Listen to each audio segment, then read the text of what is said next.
hepinize mutlu günler.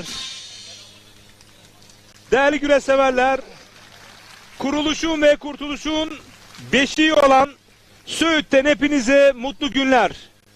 3 Mayıs Türkçülük Günü etkinlikleri çerçevesinde kara kucak güreşleri ve birbirinden özel koreografilerle siz değerli güreş severlerimize bugün tadına doyumsuz bir gün yaşatacağız. An itibariyle Ekin Türk TV, Nokta TV, TV 264 ortak canlı yayın ağında birlikteyiz. Spikeriniz ben Recep Tosun ve değerli yorumcum Şener Sar, hoş geldin. Hoş bulduk Recep Tosun. Söğüt Er Meydanı'ndan bizi ekranlarının başında izleyen tüm güreş severlere iyi seyirler diliyorum. Gerçekten Söğüt Türk'ün otağı, Türk'ün yerleştiği ilk yer. Ertuğrul Gazilerin gerçekten çok güzel bir ambiyans var şu anda. Mehteren takımı şu anda meydanda. Birazdan güreşlerimiz başlayacak. Burada karakucak güreşlerimiz olacak ve kuşak güreşlerimiz olacak. Farklı kategorilerde küçükler ve büyükler olmak üzere iki kategoride güreşlerimiz olacak. Birbirinden önemli timler var. Evet. Ve ben hemen Şener soracağım.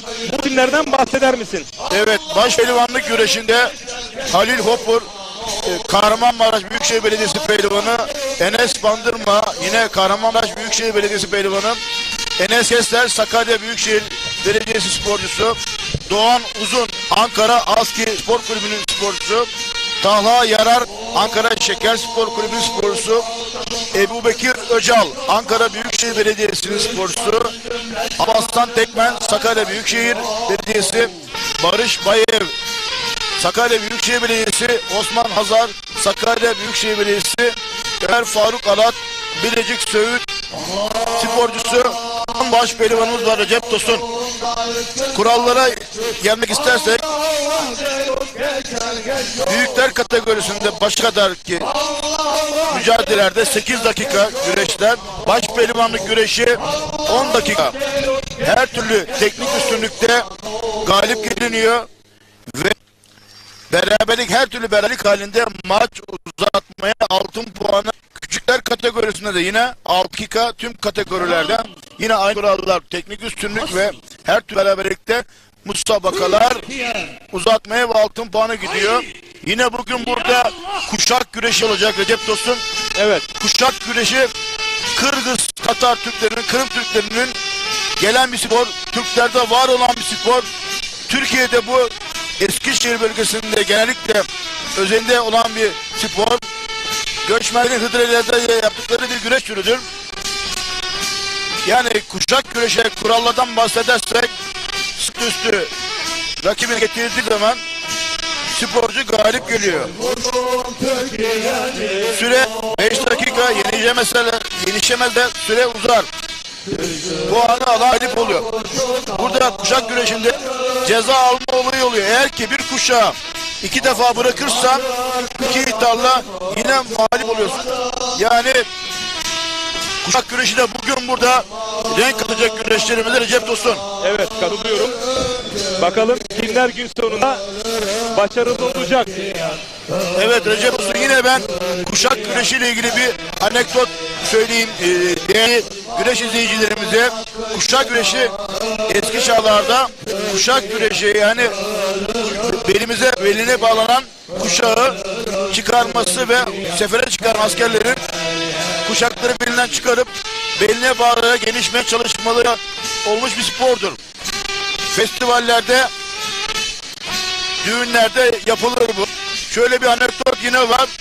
Eğer ki bir kuşak güreşinde bir kız eş seçmek için rakibinin yenmesini ve de ya da kızın o erkekle güreşmesi kendisini yendiği takdirde evlenme durumu, isteme durumu oluyor. Böyle de bir kuşak güreşinde böyle bir anekdotumuz var Recep Tosun.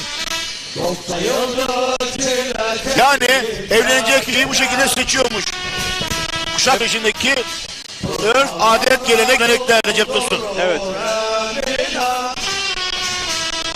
Değerli güreşseverler, geçen yıl tüm kara kucak güreşlerini ekranlara getirmiştik. Bu yılda inşallah yine kara kucak, alpa şalvar güreşlerini sizler için ekranlara getireceğiz. Yağlı güreşle birlikte Geleneksel Güreşler Federasyonu Başkanı Sayın İbrahim Çiviş ve Başkan Vekilimiz Sayın Aylin Upur geleneklerine sıkı sıkıya bağlı ve hiçbir geleneksel güreş birbirinden ayrılmadan aynı özen ve ehemmiyeti ortaya koyar. Dolayısıyla biz de bu sorumluluk çerçevesinde ülkemizdeki geleneksel güreşleri ekranlara getireceğiz. Bu müjdeyi de vermiş olalım. Geleneksel güreşlerde Federasyon Başkanı Sayın İbrahim Turkuş ve Başkan Yardımcısı Şahin Upur Başkanımız gerçekten güreşin her kademesine aynı ehemmiyet ve özenle ilgileniyorlar. Organizasyonlar gerçekten güzel, kalite çok güzel, yapılan musabakalar çok güzel. Ben burada bir basın mensubu olarak kendilerine önce teşekkür ediyorum.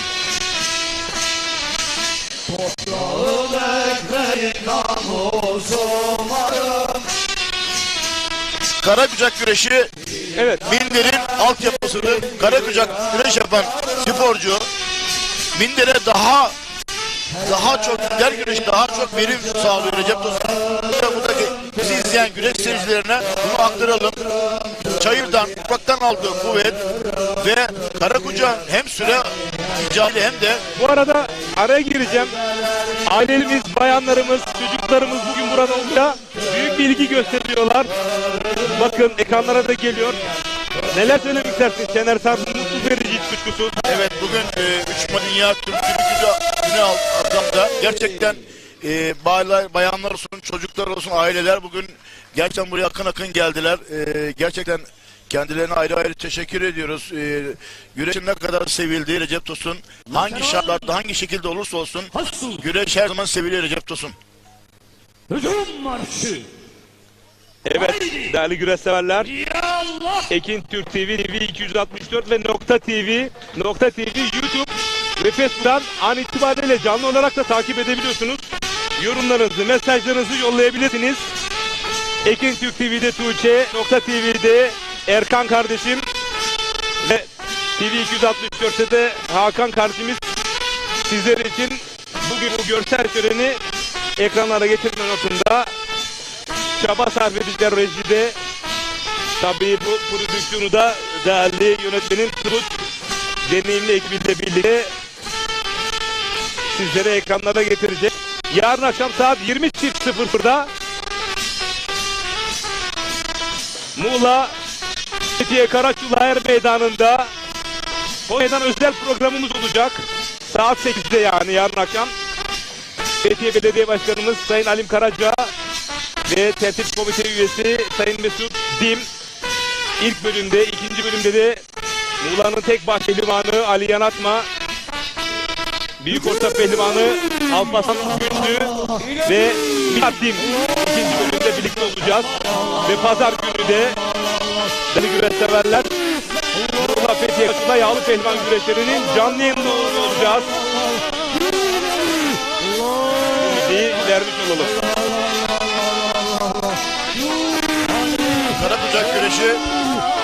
Karakucak güreşi gerçekten Minder'in altyapısı diyorum. Çünkü Karakucak güreşini kimler yapmadı ki? Recep Tosun, Ahmet Ayıklar, Mahmut Demirler, Sabahattin Öztürkler, yani eski şampiyonlar hepsi Karakucak güreşinden çıkıp gelmişler ve dünya minderlerinde söz sahibi olmuşlar. Burada Karakucak'ın önemi de burada değerli seyircilerime arz ediyorum.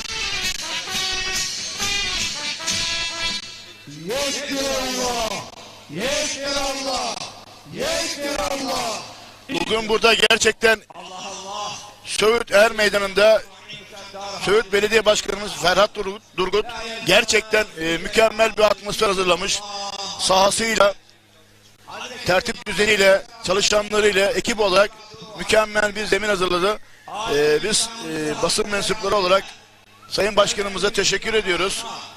Bu organizasyonların devam etmesini istiyoruz. Çünkü güreş seyircisi hakikaten özlemiş. Erikan, Kılıncı Kan, Kinesi üryan, diğeri püryan. Meydan-ı şehadette Allah yoluna revan. Kahrımız, gazabımız düşmana ziyan. Adüden korkmayın. Karakucak güreşlerinde alt korkmayın boylarda hiçbir zaman. hepsi ayrı ayrı kilolarda müsabakalara mücadele ediyorlar. Baş pehlivanlıkta Uğrun açık olsun. bu özellik aranmıyor. Ey Serdar-ı Mücahit. Ve baş pehlivanla güreşen sporcular bugün burada 10 kişi Fahri alemi hoşnut ilk turda 2 çift güreş yapacak, diğerleri tur atlayacak ve musabaka bu şekilde devam edecek. Değerli güreş seyircilerimize aktarıyoruz. Minallahi ve fethun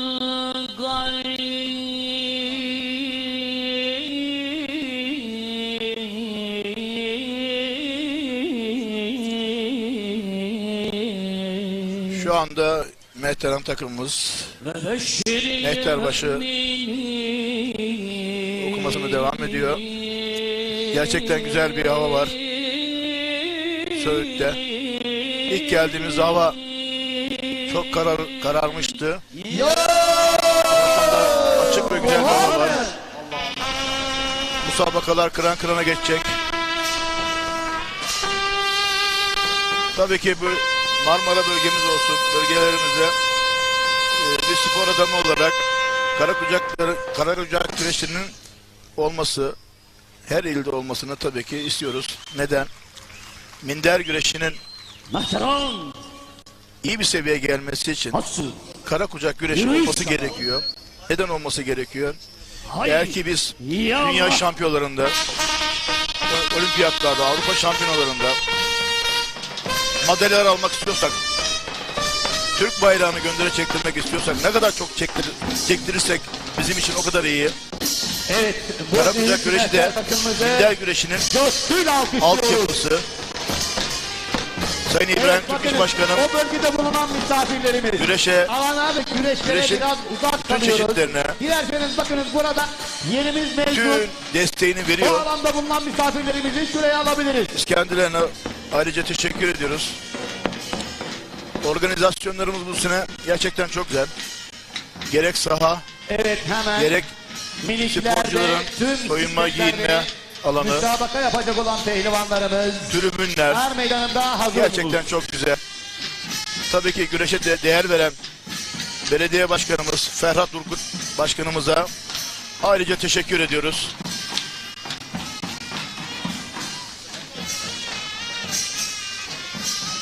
...5 Mayıs... ...Muğla, Fethiye, Karaçula'da... ...büyük yağlı pehlivan güreşleri olacak. İnşallah...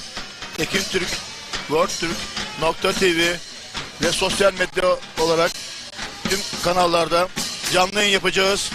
Recep Tosun'la beraber... ...ben yorumcunuz...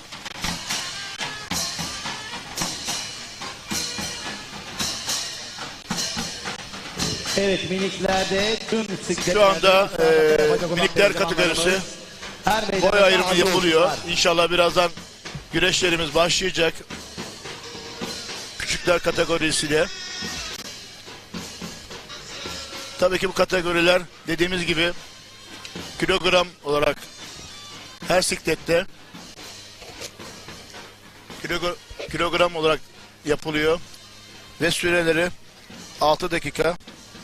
Aynı minder gibi teknik üstünlükle galip geliniyor. Ama 6 dakika süre içinde beraberlik halinde güreş altın puan uzatmaya gidiyor. Evet bu büyük mehter takımımıza bizleri tarihlere doğru götürdüğünden dolayı vermiş oldukları konserden dolayı çok çok teşekkür ediyoruz. Yine şu anda er meydanımıza bizleri hiçbir zaman yalnız bırakmayan ve sporun her daim yanında olan kıymetli Söğüt Kaymakamımız Sayın Ömer Faruk Tuncer Beyefendi aramızdalar. Kendilerine coşkulu alkışlarımızla hoş geldiniz diyoruz. Hoş geldiniz, sefalar getirdiniz efendim. Yine şu anda er meydanımıza kıymetli Söğüt Cumhuriyet Başsavcı Vekilimiz Sayın Ünal Kara Beyefendi aramızdalar. Kendilerine alkışlarımızla hoş geldiniz diyoruz. Hoş geldiniz, sefalar getirdiniz efendim. Hocam hemen şu gösterimizi de alalım. Kıymetli misafirlerimiz bakınız Hemen şu arka tarafta bulunan misafirlerimiz, tribünlerimizin burasında yerimiz mevcut. Orası biraz müsabakalara uzak kalacak. Dilerseniz şu alana alabiliriz efendim. Hocam hazır mıyız? İki bisikleti alalım hemen. Evet. Şu iki bisikleti alalım. Sembolle iki bisikleti alalım hocam. Hem sembolü.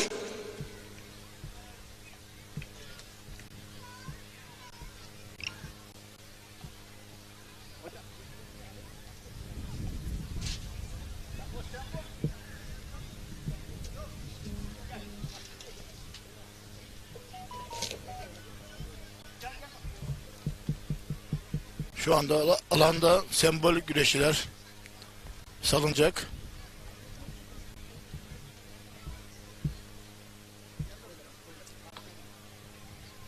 Karabük bölgesinin cazgırı Mehmet Togur. Şu Hocam anda hazır mıyız? güreşçileri Başlıyoruz. salavatlayacak.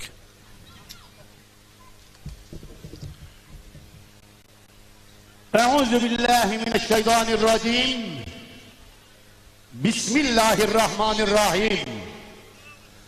Rahman ve Rahim olan Allah'ın adıyla başlarız sözlerimize. Hoş geldiniz, sefalar getirdiniz. Söğüt Belediye Başkanımız Sayın Ferhat Durgut Beyefendi himayelerinde bu yıl birincisi düzenlenen 3 Mayıs Türkçülük Günü Söğüt Karakucak Güreş Festivali'ne ol deyince olduran, gönüllerimizi iman ile dolduran Yüce Allah'ın 99 ismiyle benden selam olsun, beni büyüten, yetiştiren, bu ar meydanlarına gönderen babama. Ben de bugün burada konuşacağım. Söğüt Kaymakamımız Sayın Ömer Faruk Tuncer Beyefendi ve Söğüt şehrimimiz Sayın Belediye Başkanımız Evet değerli Ferhat güreşseverler, Durgut Beyefendi adına gün başlıyor. çok uzak yollardan geldim. Yollar büküm büküm. Naçizane mikrofondur benim de elimde yüküm. Saygıdeğer misafirlerimiz, kıymetli Söğüt hemşehrilerimiz, hepinize selamların en güzeli olan Yüce Rabbül Alemin'in selamıyla cümleten selamun aleyküm.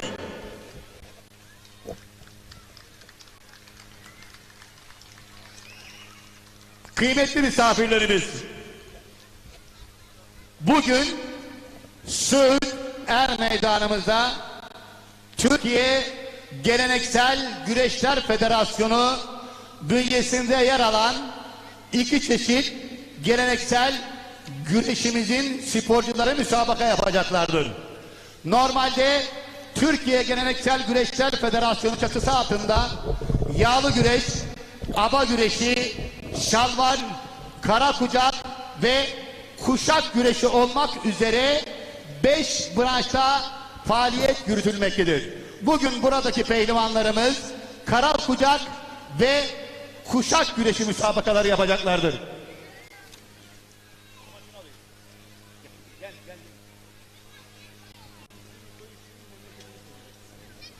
Evet, bu koç yiğitlerimiz gösteri yapacaklar.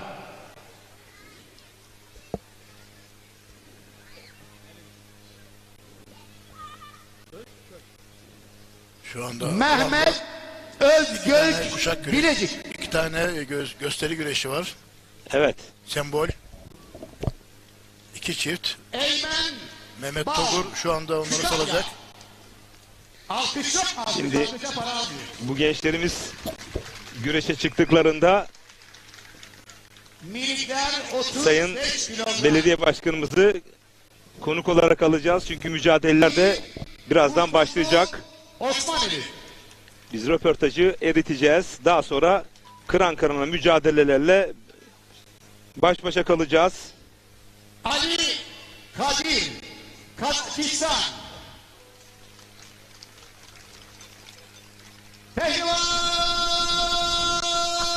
Pehlivan! Pehlivan!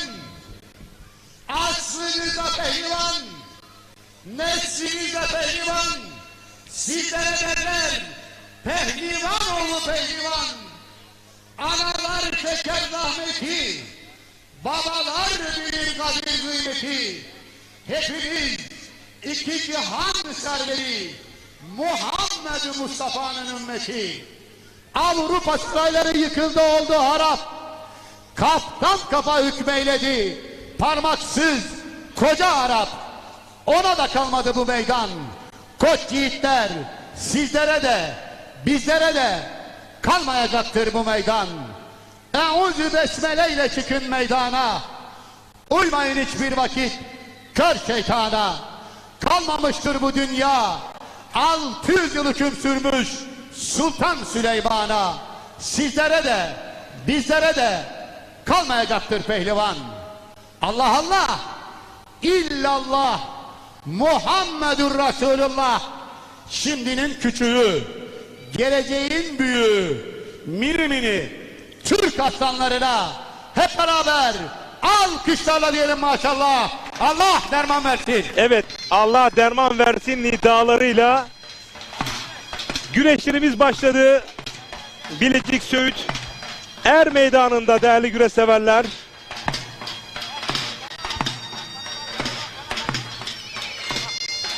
Evet, bu çayırlardan kimler geldi, kimler geçti Recep Tosun. Cazgır diyor ki Sultan Süleyman'a bile kalmadı bu meydan. Evet. Yani nice şampiyonlarımız, nice baş pehlivanlarımız bu çayırlarda güreş Hocam yaptı. arkadan Ve bu hemen güreş ayarlayalım. devam edecek, yıllarca devam edecek. Bu görmüş Evet. olduğunuz güreş değerli güreş severler. Şurada bak. Şurada Tüm geleneksel güreşlerin anasıdır Karakucak. Orta Asya'dan günümüze kadar Kafkaslardan Balkanlara kadar uzanan ve nihayetinde bağrından yağlı güreş, aba, şalvar, aşırtmalı birçok geleneksel güreşimizi kazandıran Karakucak güreşi geleneksel güreşlerimizin atasıdır. İlk galibiyeti gencimiz aldı. Evet, birazdan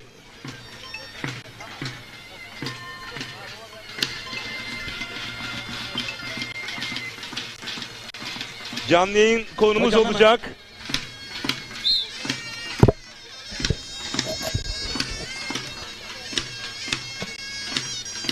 Evet Doğan hocam. Davullar. Doğan. Şimdi kıymetli misafirlerimiz. Gençlerimiz Az evvel kıran kırana pehlivanlarımızı güreşiyorlar. Allah Allah, illallah Muhammedur Resulullah nidalarıyla er meydanına selavatladık. Şimdi birçok misafirimiz peşrev dediğimiz bir olayı ifa ettik. Pehlivanlarımız peşrevi ifa ettiler. Başkanımız buraya gelene kadar gençlerimiz, çocuklarımız, ailelerimiz hep karşıladılar. Buraya gelmesi biraz vakit aldı ama işte gönüllere Gurur, bizlerin girmek bu olsa duasıyla, gerek. cazgırların Evet değerli duasıyla, güreş severler, Allah Allah, illallah, kuruluşun Muhammed ve Resulullah kurtuluşun nidasıyla beşiği olan selamlanır. Bilecik'in, Her hareket Söğüt'ün bir anlam ifade çalışkan, eder. güler yüzlü ve Pehlivan, mütevazi tecrübe belediye başlar, başkanımız, üç adım dinamik geri belediye gelir, başkanımız, topraktan temenni geleneklerine alır. sıkı sıkıya Bunun bağlı anlamı belediye başkanım topraktan Sayın Ferhat geldik, Durgut canlı yayın toprağa kuruluşuna hoş geldiniz gideceğiz. Sayın Başkanım. Hoş bulduk. Teşekkür ederim. Sizler de hoş Diğer- geldiniz. Teşekkür ediyoruz. Sağ olun, var olun. Birer birer Dün bizi sizlere kırmadınız, yayınımıza bağlandınız. anlatmaya Ama çalışacağım. bütün güreş Yine kamuoyu döndürünce. bu yıl ilk kez Karakucak Pehlivan güreşlerini gelir, ve 3 Mayıs Türkçülük paçayı Günü yoklar. etkinlikleri çerçevesinde Karakucak güreşlerini Paçayı yoklamanın burada izlemenin anlamı- heyecanını yaşıyorlar. Organizasyon özelinde Ben öncelikle misafirleri bütün de bakıldığında her şeyi tam hisleriniz, bir duygularınızı bir alalım. Daha birleşmek sonra isterim. röportajımıza devam Burası edeceğiz. Er Meydanı. Şimdi Paçalarını böyle bir yıktılar. organizasyonu böyle bir özel günde yapmak bizim için Pehlivan dediğin gerçekten bir sırt gurur kaynağı ve duvarlama. mutluluk verici. Sırtın Gördüğünüz gibi sıvazlanmasındaki anlam ise küçük bir şehir bu olmasına Er rağmen Meydanı'nda her şey büyük olabilir. bir Biz misyonu olan kardeşiz. ve Ancak gerçekten şimdiden tarihi olabilecek olumsuzluklardan misyon olarak dolayı üstüne düşen büyük görevi her zaman birbirinden yapmaya çalışan helallik dilerler. böyle bir kadim bir şehirde Yapılan belediye başkanı her olarak hareketin, görev yapmak her özellikle ritüelin ve bir öncelikle anlamı bizim vardır. için çok Evet, Doğan, çok sendeyiz. güzel şeyler, güzel bir şey. Ben bundan onur duyuyorum. Ekranı ikiye bölelim çünkü minik güreşçilerimiz de var. Evet başkanım. 31 Mart yerel seçimlerinde göreve başladık. Halkımız bize bu teveccühü gösterdi. Biz Şimdi de o zaman hemen araya giriyorum. Güreş severler dün oldukça programdan sonra bana şahsıma mesaj attılar. Canlı telefon bağlantısında çok memnuniyet duyduklarını dile getiriyorlar. Ferhat Durgut kim? Bunu bir şöyle çok uzun anlatsak da olur ama kısaca güreş severlerimiz bir tanıyabilir mi Ferhat Durgut kim? şöyle anlatayım tabii ki. Ferhat Durgut halkın içinde bir öncelikle. Tabandan gelmiş, halkın içinden gelmiş. Bu topraktan öz ve öz Bu evladı. topraklarda evet yetişmiş. Ömrünün büyük bir Saygıdeğer kısmını burada misafirlerimiz, geçirmiş. kıymetli güreşseverler, Ve Söğüt'ün minikler, tarihi misyonunu, Söğüt'ü çok seven, 60, Söğüt'e aşık olan, 65 Söğüt kilogram. sevdalısı biri. Kısaca bunu söyleyebilirim. Yaşınız, mesleğiniz, güreş sever de merak ediyor. Ben biliyorum ama. Evet. Ben 45 yaşındayım. Evet. Gelir uzmanıyım ben. Mal müdürlüğünde gelir uzmanı Halil olarak görev İbrahim, yapıyordum. Uğur, 24 Bilecik, yıldır da Osmanlı. mal müdürlüğünde çalışıyordum. Ve Söğüt halkın teveccühleriyle. Teveccühleriyle bizi bu makama Bilecik, layık gördü. Bozüyük. Biz de makamın gururuna değil de zaten Eymen hizmetin Akgün, onuruna Söğüt, taliptik. İnşallah Bilecik. bunu da hakkıyla bu Pehlivan! hizmet ederek halkımızın teveccühüne de karşılık vermiş olacağız. İnşallah Rabbim mahcup etmeyecek Allah'ın izniyle. Çünkü samimiyet önemli, çok önemli. Vatanını, milletini sevmek önemli. Az önce söyledim değerli güreş severler. Sayın Başkanımız buraya gelene kadar hep önünü kestiler. Gençlerimiz, çocuklarımız dolayısıyla yapmış olduğumuz projeler belki orada kalıcı olacaklar ama gönüllere girmek zor Sayın Başkanım. Allah! Şimdilik bunu başarmışsınız. İnşallah bu şekilde devam eder. Rabbim inşallah bu gönüllerden bizi Resulullah. düşürmez. Öncelikle duamız o. Yiğit, Allah koç bizi muvaffak yiğit etsin. Türk aslanlarına Aynı zamanda da muhafaza hep etsin. beraber Hep bu dua alkışlarla, ediyoruz. Rabbimden dualarla hayırlısını diyelim diledik. maşallah. Rabbim bize Allah bu hizmeti derman vermeyi, bu topraklara bu hizmeti vermeyi nasip etti. Ne güzel. Bu topraklar bizim çok kıymetli topraklarımız. Bütün herkes Söğütlü aslında. Yani herkes Söğütlü çünkü herkes Ezele bakıldığında herkes buradan bir şekilde dağılmış ve görevini, misyonunu tamamlamış. Biliyorsunuz burası Ertuğrul Gazi Hazretleri'nin 400 çadırla gelip konakladığı ve iki cihan devleti Osmanlı'nın kurulduğu topraklar. Evet, onu oraya geleceğiz çünkü buranın hakikaten ben tanıtım noktasında kendimize de biraz öz eleştiri yapıyorum. Biz Söğüt'ü yeterince gençlerimize tanıtamadık, anlatamadık. Ama bugün buraya siz bizi davet ettiniz. Dolayısıyla bu öngörüde bulunmak, Söğüt'ü genç nesillere iyi anlatıp aktarmak, onların ruhlarına, onların bedenlerine işleme noktasında da bunu bir vazife olarak görüyoruz. Şimdi sorum şu, ayrıca Ekin Türk TV, Nokta TV ve TV 264'te ortak canlı yayındayız. Bereketli bir günüz. Aslında Ekin Türk TV ile başlayacaktık ama diğer yayıncı kuruluşlarda madem Osmanlı'nın kuruluşunun Söğüt'te böyle bir organizasyon var, biz de yayınlayabiliriz dediler. Hay hay dedik. Buraya omuz verdiler. Hepsine şahsın adına teşekkür ediyoruz Sayın Başkanım. Ben de Ekin TV'ye, Nokta TV'ye ve Kanal 264'e çok teşekkür ediyorum. Buranın, Söğüt'ün Türkiye'ye değil, bütün Türk ve İslam coğrafyasında tanıtılması gerekiyor. Burası Türk ve İslam coğrafyası açısından gerçekten çok büyük bir önem taşıyor. Hemen sorun, projeleriniz var mı bununla alakalı? Biz inşallah Söğüt'te hem ekoturizmi hem de kültürel turizmi yaygınlaştırmak istiyoruz. Öncelikli hedeflerimden biri bu. Bizim Söğüt'ün tanıtımını yapmak Türkiye'mizin ve Türk coğrafyasının, İslam coğrafyasının geleceği için de çok önemli. Çünkü burada yatan bu tarihi misyon, burada yatan Ertuğrul Gazi Hazretlerinden Dursun Fakih Hazretlerine, birçok bizim ecdadımızdan, köklerimizin yer aldığı bir yer burası. Biz onların himayesinde yaşıyoruz Söğüt'te. O yüzden bizim gençlerimizin mutlaka ve mutlaka Türkiye'deki ve Türk İslam coğrafyasındaki bütün gençlerin, bütün herkesin, yetişkinlerin Söğüt'e gelip Söğüt'ü görmeleri ve bu tarihi misyonu yaşamalarını istiyoruz. Osmanlı ruhu dedikleri, Osmanlı ruhunun ana temeli burası. Eğer Osmanlı ruhu yaşayacaksa insanlar Söğüt'ü mutlaka gelip görmeli ve bu ruhu hissetmeliler. Şimdi Sayın Başkanım, arkada çok gizli kahramanlar var ekibiniz. Hakikaten değerli güreş severler, ben birçok ulusal kanalda da, devletimizin kanalı TRT'de de birçok Ulusal kanalda da yayıncılık, prodüksiyonlar yaptık. Ama bakın inanın suyumuzdan peçetemize varıncaya kadar her şeyimizle ilgilenen, geldiğimizden andan itibaren bir kere bu toprakların kadim milleti misafirperver. Ama öyle bir ekiple gelmişsiniz ki, öyle bir hazırlık yapmışsınız ki bu seçim saatinde belli ki siz uzun yıllardır buraya hazırlanmışsınız.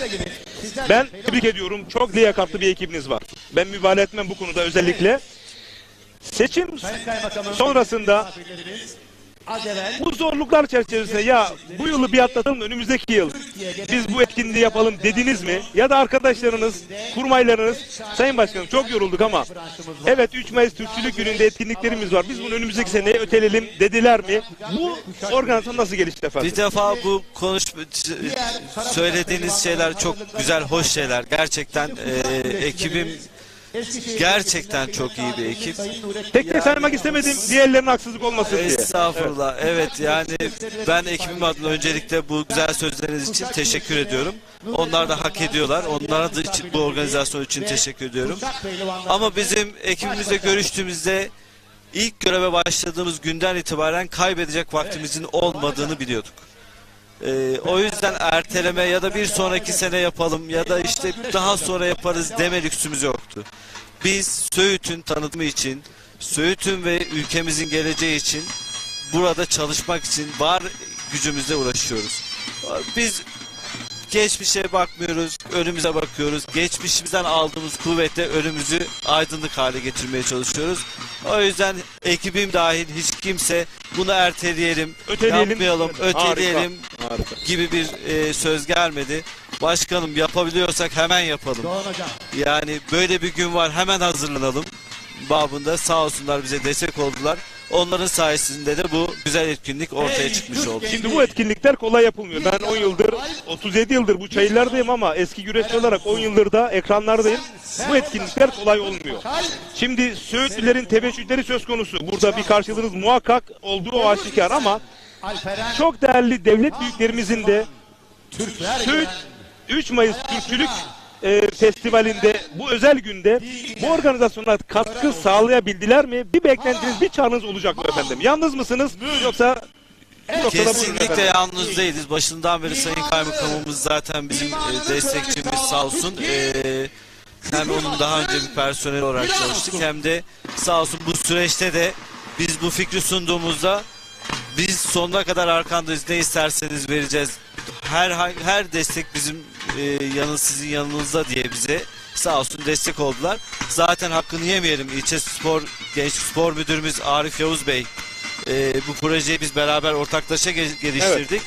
Yani bizim sadece belediye personeli ya da belediyedeki çalışan arkadaşlarla beraber biz bütün kamu kurumlu olarak aslında bu birlikteliği sağlamış olduk. Ve bu birliktelik sağlanınca da böyle güzel bir organizasyon ortaya çıktı. Söğüt halkın heyecanı ve STK'ların burada temsil noktasındaki dokunuşları nasıl oldu efendim? Var. STK'lardan arkadaşlar da her türlü desteği bize verdiler sağ olsunlar. Hem STK'lar hem Söğüt halkının teveccühü hem de Söğüt halkının bize vermiş olduğu destekle zaten bu programlar yapılıyor. Bu yüzden de bu sebeple de ben hazır yeri gelmişken harika, bütün Söğüt halkına, bütün vatandaşlarımıza ve buraya katkı sağlayan kamu kurum ve kuruluşlarımızdan STK'lara hepsine özellikle ayrı ayrı teşekkür ediyorum. Gerçekten böyle programlar ortaya çıkarken çok zahmetli. Arkada binlerce yani yüzlerce burada şeyler var. Gizli kahramanlar var. Bu gizli kahramanlar evet belki biz ekran yüzü olarak gözüküyoruz ama onlar var ki biz varız. Harika. Onların desteği, o gizli kahramanlarımızın desteğiyle biz buradayız. O yüzden yeri gelmişken hepsinden Allah razı olsun. Hepsinin emeği çok fazla. Bizden fazla emekleri oldukları da aşikar. Biz sadece görünen yüzüz burada. Arkamızdaki ekip sağ olsun bizleri destekliyor ki biz de bu şekilde burada sizin yanında oturabiliriz. Evet, bu arada çok özel bir söylem var. Bu söylemimizi güçlendirmek isterim. Sayın Doktor Devlet Bahçeli Milliyetçi Hareket Partisi Genel Başkanımız tek taştan duvar olmaz. Bu söylemi hakikaten bu az önce söylemiş olduklarınızı herhalde güçlendiriyor. Bir söylem daha var. Nasıl ki bir ağaç köklerinden kopartılırsa ayakta kalamazsa bir nesli de geçmişinden, geleneklerinden kopartırsanız ayakta kalamaz. Sayın Doktor Devlet Bahçeli'nin bu söylemini siz nasıl değerlendirirsiniz? Ferhat Durgut olarak daha geniş yelpazesini nasıl değerlendirirsiniz? Çünkü bu bir düstur niteliğinde söylenmiş bir söz aslında. Tabii bilge liderimiz Sayın Genel Başkanımız Doktor Devlet Bahçeli Beyefendi var ki biz varız. Yani onların teveccühü, onların bize arkamızda durması bize güç ve kuvvet veriyor ve biz onun sayesinde buralarda hizmet etme şerefine ulaşıyoruz. Onlardan da burada bu vesileyle onlara da çok teşekkür ediyorum. Çok güzel sözler var, çok güzel anekdotları var. Bu yüzden bizim tek taşla duvar olmaz sözü bilge liderimizin gerçekten biz de birlik olarak onun sözünü dinliyoruz. Bu sözünden yola çıkarak. Gelenekler anlamındaki söylemi de gelenekler anlamındaki söylemi de o. Biz Türk milleti olarak geleneklerimize, göreneklerimize bağlı kalmak zorundayız. Bu bizim geleneklerimizi, göreneklerimizi bir sonraki nesile aktarmak zorundayız. Aktarmazsak biz özümüzden uzaklaşırız. Biz o yüzden işte güreş olsun, Rahman okçuluğu olsun, okçuluk olsun, daha sonra atçılık olsun. Bununla ilgili de projelerimiz de olacak harika, inşallah. harika. İlerleyen dönemlerinde. Bu bizim için bir başlangıç. Biz geleneklerimize, göreneklerimize sahip çıkan bir nesil ve aktarımını sağlamak için elimizden gelen her şeyi yapacağız. Evet, başpehlivanlarımız birazdan çıkacaklar ama değerli öğretmenim rica ediyorum, bir görselimiz var. Bu kadim şehri ekranlara getirmek durumundayız. Sayın Başkanımızı buraya konuk almışken kuruluşun ve kurtuluşun beşiği Bilecik Söğütü'dü. Şöyle yakından bakalım. Değerli Başkanımız da buraya ülke sattığında Avrupa'dan, dünyadan bizi izliyorlar. Ülkemizdeki vatandaşlara şöyle seslensek, buraya neden gelsinler ve geldiklerinde nereleri görsünler? Bu noktada projeleri de önemli noktaları da açıklayalım. Buyurun efendim. Şimdi Önemli özellikle vatandaşlarımız buraya niye gelsinler? Köklerini görmek istiyorlarsa buraya gelsinler. Nereden geldiğimizi görmek istiyorlarsa buraya gelsinler. Az önceki türbeydi değil mi Sayın Başkanım? Evet, evet. Yani atamızı görmek istiyorlarsa, ziyaret etmek istiyorsa buyurun Ertuğrul Gazi Hazretleri'nin burası değil mi? türbesi Evet, şu anda ekranlarda. Oraya gelip bir Fatiha okuyup onun rızasını almak istiyorlarsa buraya gelsinler. Biz köklerimizden doğan bir milletiz. Köklerimizin yeri de köklerimiz de burada. Biz inşallah köklerimizden doğduğumuz için yine burasının ehemmiyetini ve önemini gençlerimize, çocuklarımıza anlatmak zorundayız. Anlatamazsak maalesef köklerimizden uzaklaşıyoruz. Buyurun işte gördüğünüz gibi Abdülhamit Han'ın kitabesidir. Burada Halime Hatun, Osman Gazi'nin hanımı mezarı. Evet. Allah rahmet eylesin. Osman Gazi Hazretleri'nin ilk meftunu oldu. Bursa'ya meftun olmadan önce gömüldüğü yer de var orada. Belki ekranlarda görünür mü bilmiyorum. Buradan taşınmış Bursa fethedildikten sonra. Ama herkesin, her Türk'ün kökü burada. Ertuğrul Gazi anma etkinlikleri bunlar. Evet, bizim geleneksel olarak 743'sünü bu sene düzenliyoruz. Her Eylül ayının ilk haftasının ikinci pazarı. Her Eylül ayının ikinci haftasının pazarı. İkinci pazarı İkinci diyelim. pazarı, evet. İkinci pazarı. Burada 7 asırlık bir gelenek.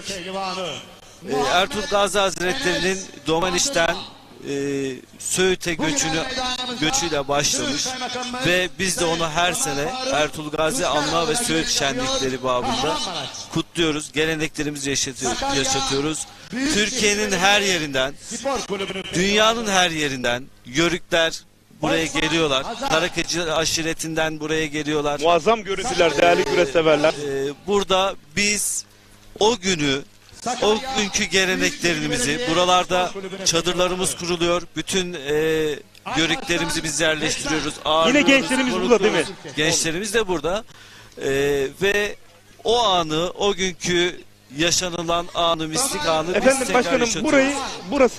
burası da bizim Türk büyükleri anıtımız. Hemen protokol çadırının arkasındadır.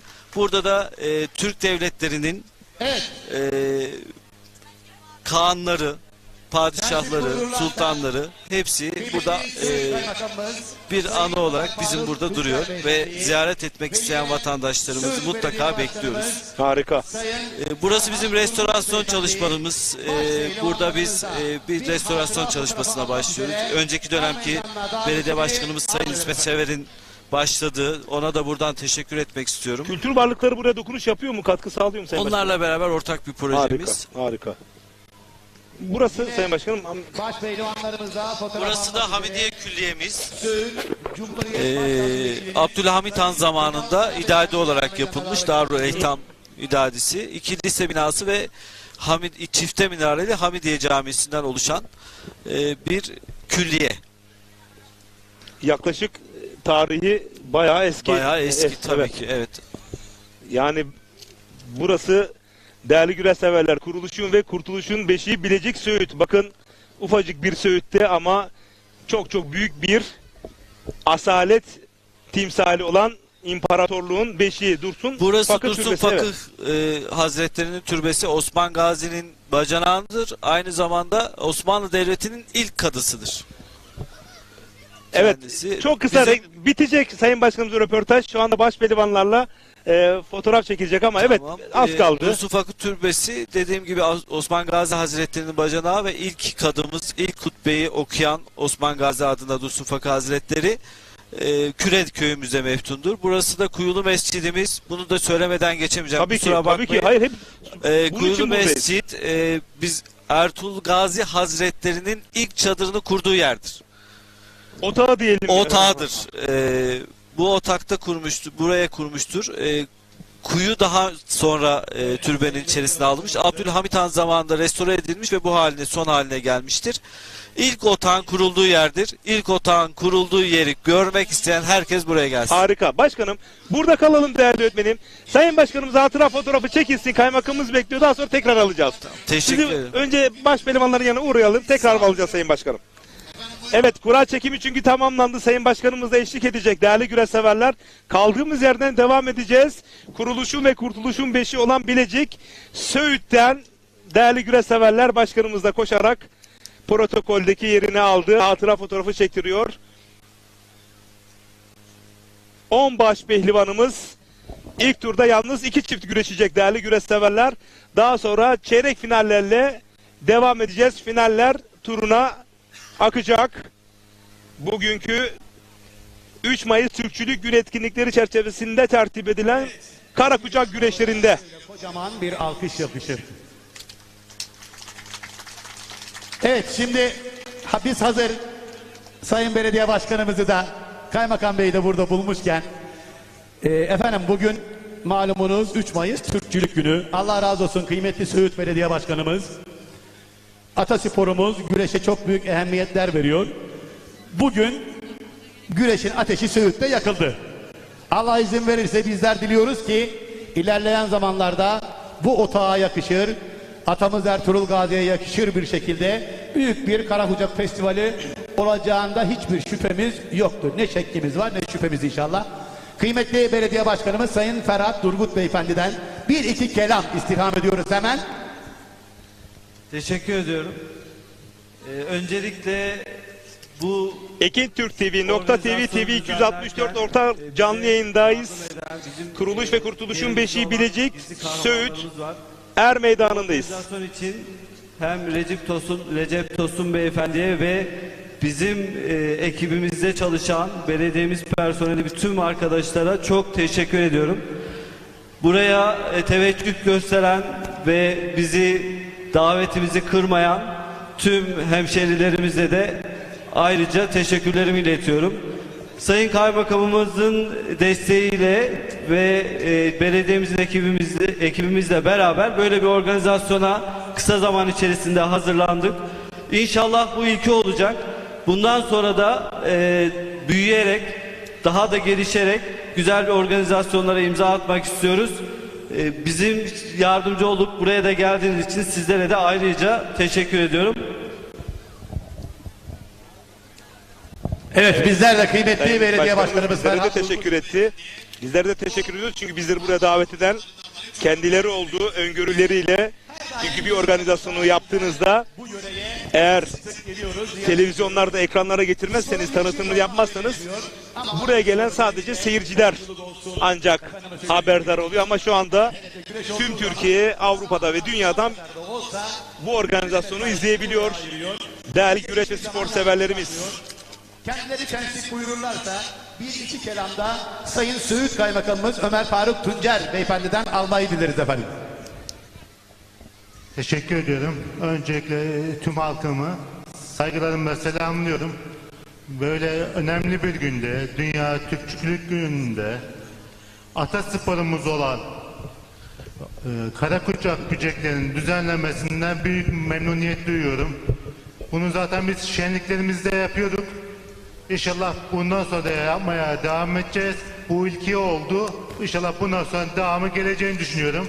Emeğe geçen herkese teşekkür ediyorum. Saygılarımı sunuyorum. Evet, bizler de kıymetli kaymakamımıza çok çok teşekkür ediyoruz. Şimdi de az evvel zikretmiştim, 2021 yılında Türkiye Geleneksel Güreşler Federasyonu adı altında federasyonumuz kuruldu. Kıymetli Türkiye Geleneksel Güreşler Federasyonu Başkanımız Sayın İbrahim Türkiş Beyefendi bugün burada olmayı çok arzu etmişlerdi. Ancak çok yoğun programından dolayı sizlere çok çok selamlarını ilettiler ve atasporumuz güreşe vermiş oldukları katkı ve desteklerden dolayı Türkiye Geleneksel Güreşler Federasyonu Başkanımız Sayın İbrahim Türkiş Beyefendi adına Söğüt Gençlik ve Spor İlçe Müdürümüz Sayın Arif Yavuz Beyefendi Sayın Kaymakamımıza günün anlam ve önemine binaen bir plaket takdim ediyorlar efendim.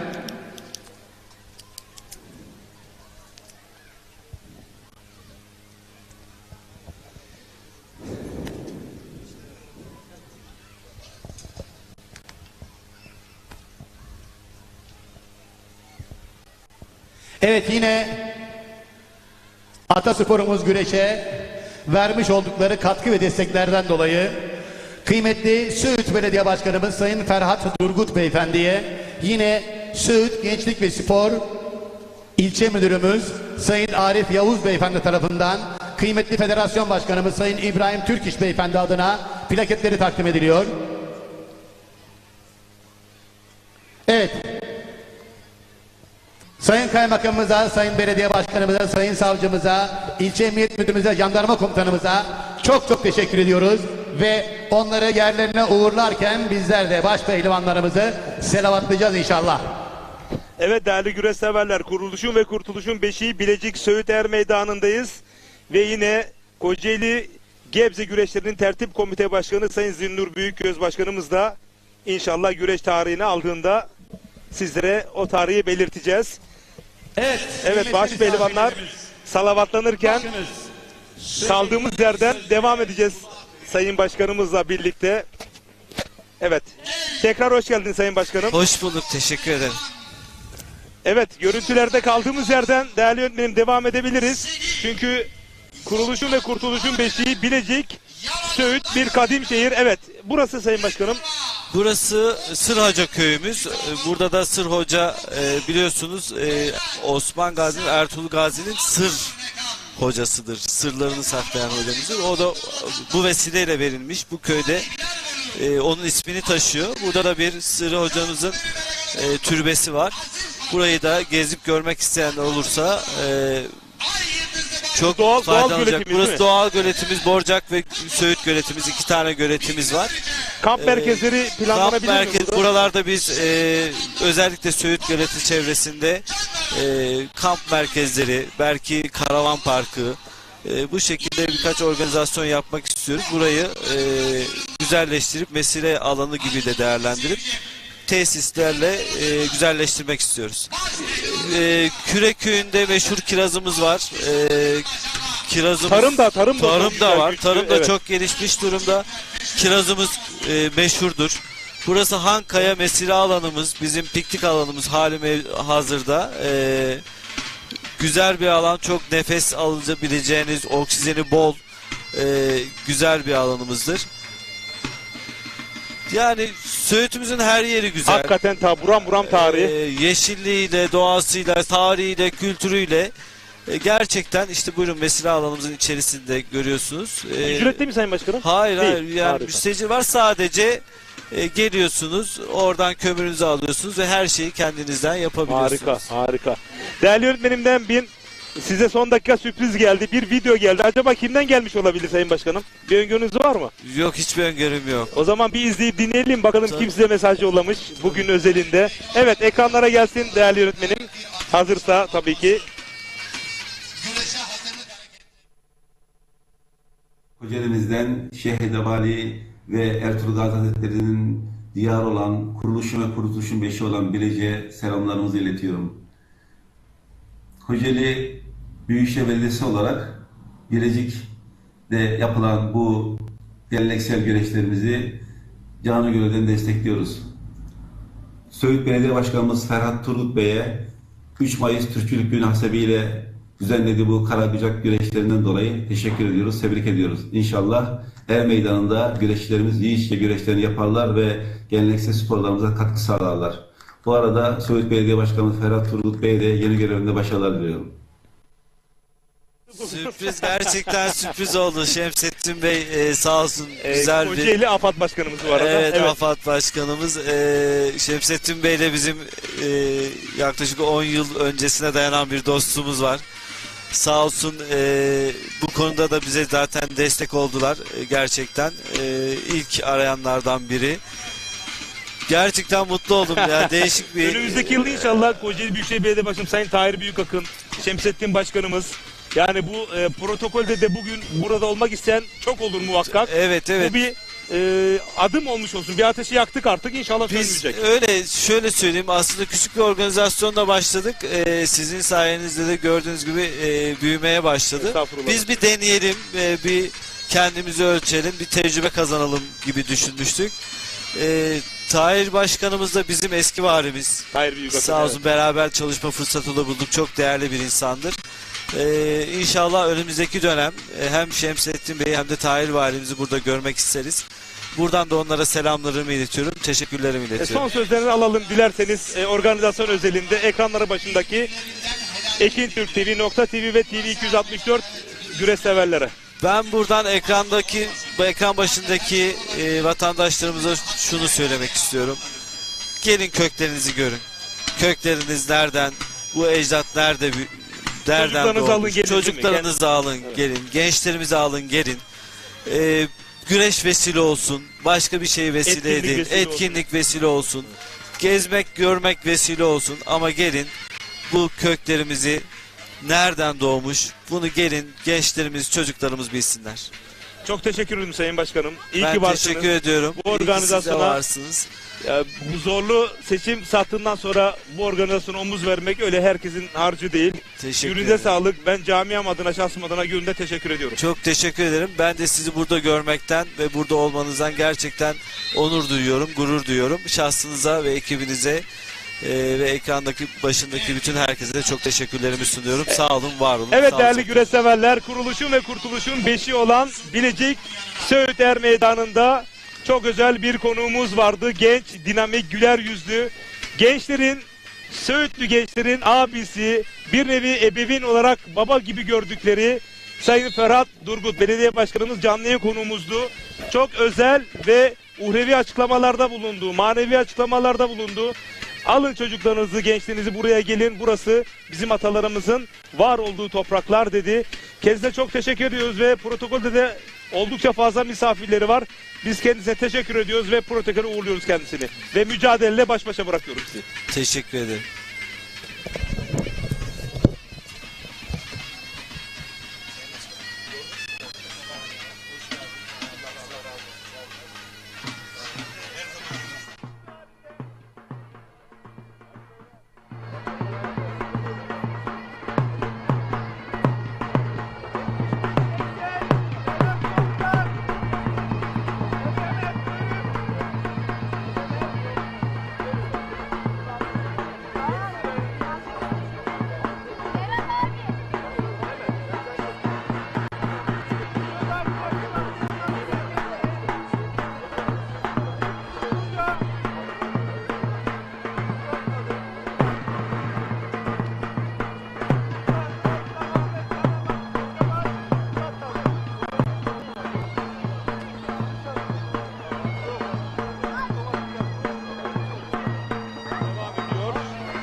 Sağ üst köşede Ramazan Yarar'ın mahtumu.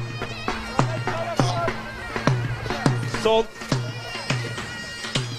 Ebubekir Öcal'la Talha Yarar. sağ üstte sol üst aynı değerli yönetmenim. Sağ altta aynı.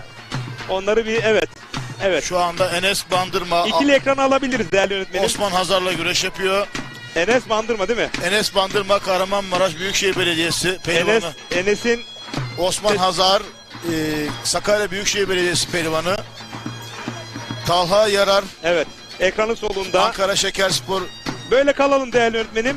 Ben Enes şu anda bir bakıyoruz iç kazık mı denemek serptirmek istedi.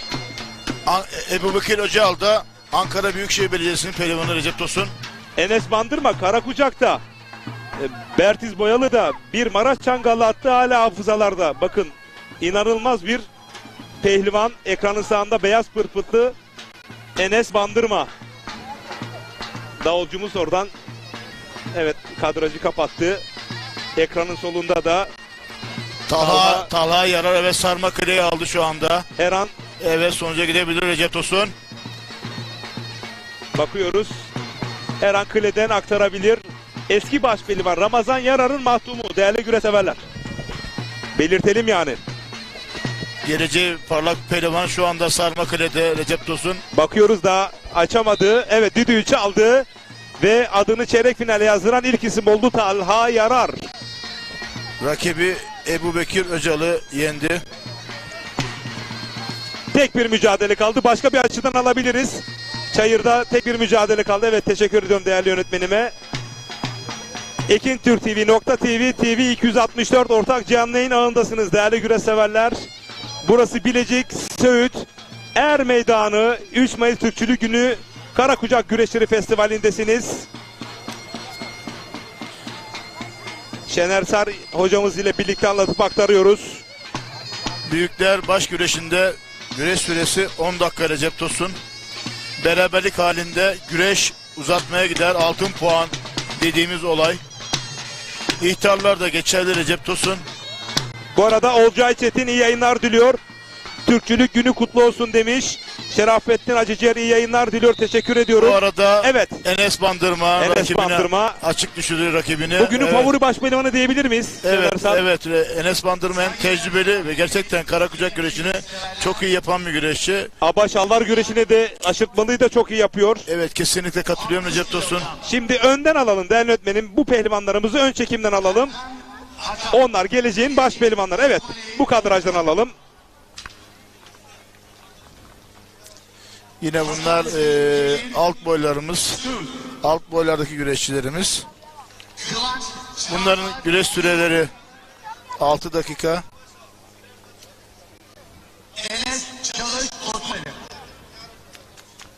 Bugün 150'ye yakın güreşimiz var. İyi bir sayı. Evet gerçekten Söğüt Er Meydanı'nda iyi bir katılım var. Tabii bu katılımlar devam eder. Dediğimiz gibi Sayın Ferhat Durgut Başkanımız gerçekten büyük emek harcıyor. Kendisi de geleceğe yönelik açıklamalarında bu güreşlerin daha çok büyüyeceğini söyledi. Adem Damar'ın Çanakkale'de selamlar, pehlivanlar başarılar demiş. Güreş severlerimize mesajlar yolluyorlar. Ferhat Başkanımızın demesi şu, yani biz bu güreşleri büyüteceğiz, devam ettireceğiz, yaşatacağız dedi. Gerçekten burada yani Türklerin otağı burası. Burada yıllarca güreş yapılmış. Burada ilk er meydanı burası. Yani Türklerin otağı dediğimiz ovası. Burada güreşler olmuş ve hala devam ediyor. Güreş, atasporu güreşimizi yaşıyor. 80 kilogram birinci tur. Yine alt boylarda boy salımı var. Baş pehlivanlar çeyrek finale kaldı. Enes Bandırma, Enes Kesler, Doğan Uzun, Talha Yarar, Alparslan Tekmen, Barış Bayev, Osman Hazar, Ömer Faruk Alat çeyrek finaldeler. Şu anda genç pehlivanlarımız salınıyor. Cazgır isimlerini okuyor.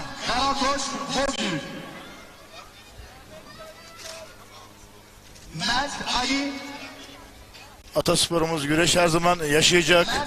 Yaşamaya devam edecek. Karakucak bizim olmazsa olmazımız. 308 Minder güreşin altyapısı. Buradan nice şampiyonlar çıktı. Çıkmaya da devam edecek. Pehlivan Koca Yusuf denen bir acı kuvvet. Tarihi bir yer, tarihi bir ambiyans. Çok güzel bir atmosfer. Kültür mirasımız. Güreşsever soruyor. Şener Sar Karakucak hiç güreşti mi diyorlar. Kesinlikle güreş yaptık. Amasya'da yaptık, Tokat'ta yaptık. Yani Türkiye'nin muhtelif yerlerinde karakucak güreşi yaptık. Başarıların var mı? Karakucak güreşini çocukluğumdan beri yapıyorum Recep Tosun. Ben Pırpıt'ta güreşe başladım. Yani çocukluğumuz Karakucak'ta geçti. Rahmetli Rıza Doğan hocam vardı. Bolu Güreş Okulu'nda. Rahmetli oldu, kendisi rahmetli anıyorum. Bizi yani eşofmanlarla, pantolonla, Pırpıt'la güreş yaptırırdı. Tabii ki böyle zeminler yoktu eskiden. Böyle güzel çayırlar yoktu. Yani şu anda gerçekten saha, atmosfer, çayır, her şey 10 numara. Biz tabii ki bizim zamanımızda gerçekten sahalar kötüydü. Yani güreş yaptığımız alanlar kötüydü ama şu anda her şey çok güzel. Atmosfer çok güzel. Alan güzel. Mücadeleler güzel. Yani güreş yapmamak elde değil. Tabii ki özlemle anıyoruz, özlüyoruz. Keşke eski günlere dönebilsek.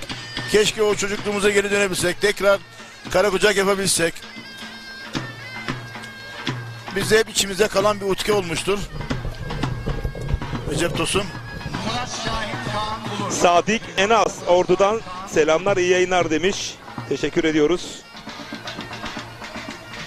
Evet. Acaba kaç kilogramlık siklet, bu konuda bir bilgi var mı Şener Sar? Arka kadrajdan almıyor. Evet, ön kadrajdan alın değerli yönetmenim. Şu anda Recep Tosun bunlar kilo yarışıyor şu anda. Her kilonun ayrı ayrı alt boylarda kilolar var.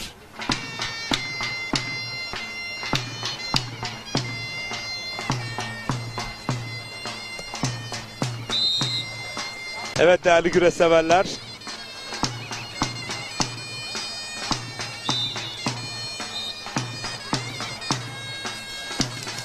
Burası kuruluşun ve kurtuluşun beşi Bilecik Söğüt Er Meydanı.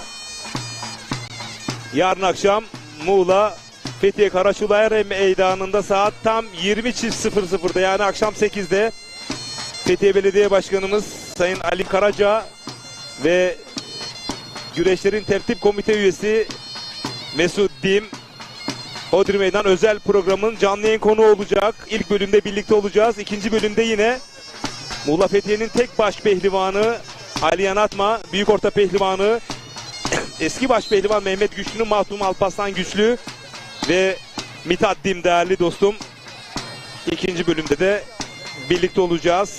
Yarın akşam Hodri Meydan saati akşam 8'de 20.00'da.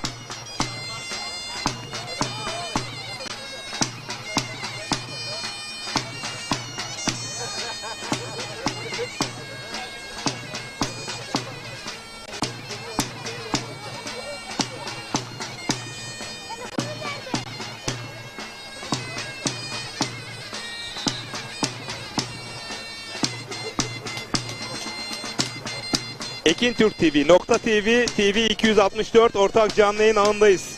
Evet Şener Sar, hangi sikletler, kaç kilogramlık sikletler güreştiği konusunda notlarını aldı. Şimdi söz sende. Şu anda Yıldızlar Recep Tosun güreş yapıyor. Evet. Kilogramları kilogram olarak yarışıyorlar. Başaltı bir çift güreşecek. Murat Şahin, Kaan Bulur, Süleyman Yılmaz, büyük ortada Süleyman Yılmaz, Cabbar Duyum mücadelesi olacak. Tabii ki burada alt boylarda tabii ki tamamını söyleyemiyoruz şu anda. Tek tek söyleyemiyoruz ama yarı final, çeyrek finale kaldıkları zaman tek tek isimlerini söyleyeceğiz.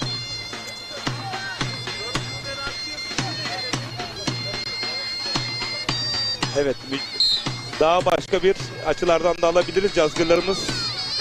Evet, uzak kadra ekranın sağında bir galibiyet söz konusu. Rakibini kaldır diyor Çayır hakemi. Çok güzel bir davranış. İkaz etti. Kesinlikle Ataspor'u güreşte olması gereken şey bu. Yensek de yenilsek de centilmence rakibimize tokalaşacağız ve birbirimize öyle vedalaşacağız. Recep Tosun yani.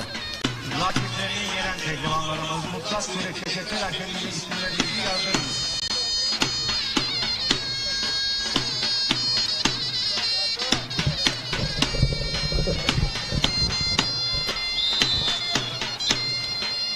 Evet, yine çok güzel bir tek dalma ve kontra atakla rakibini açık düşürdü yine bir sporcumuz. Bu arada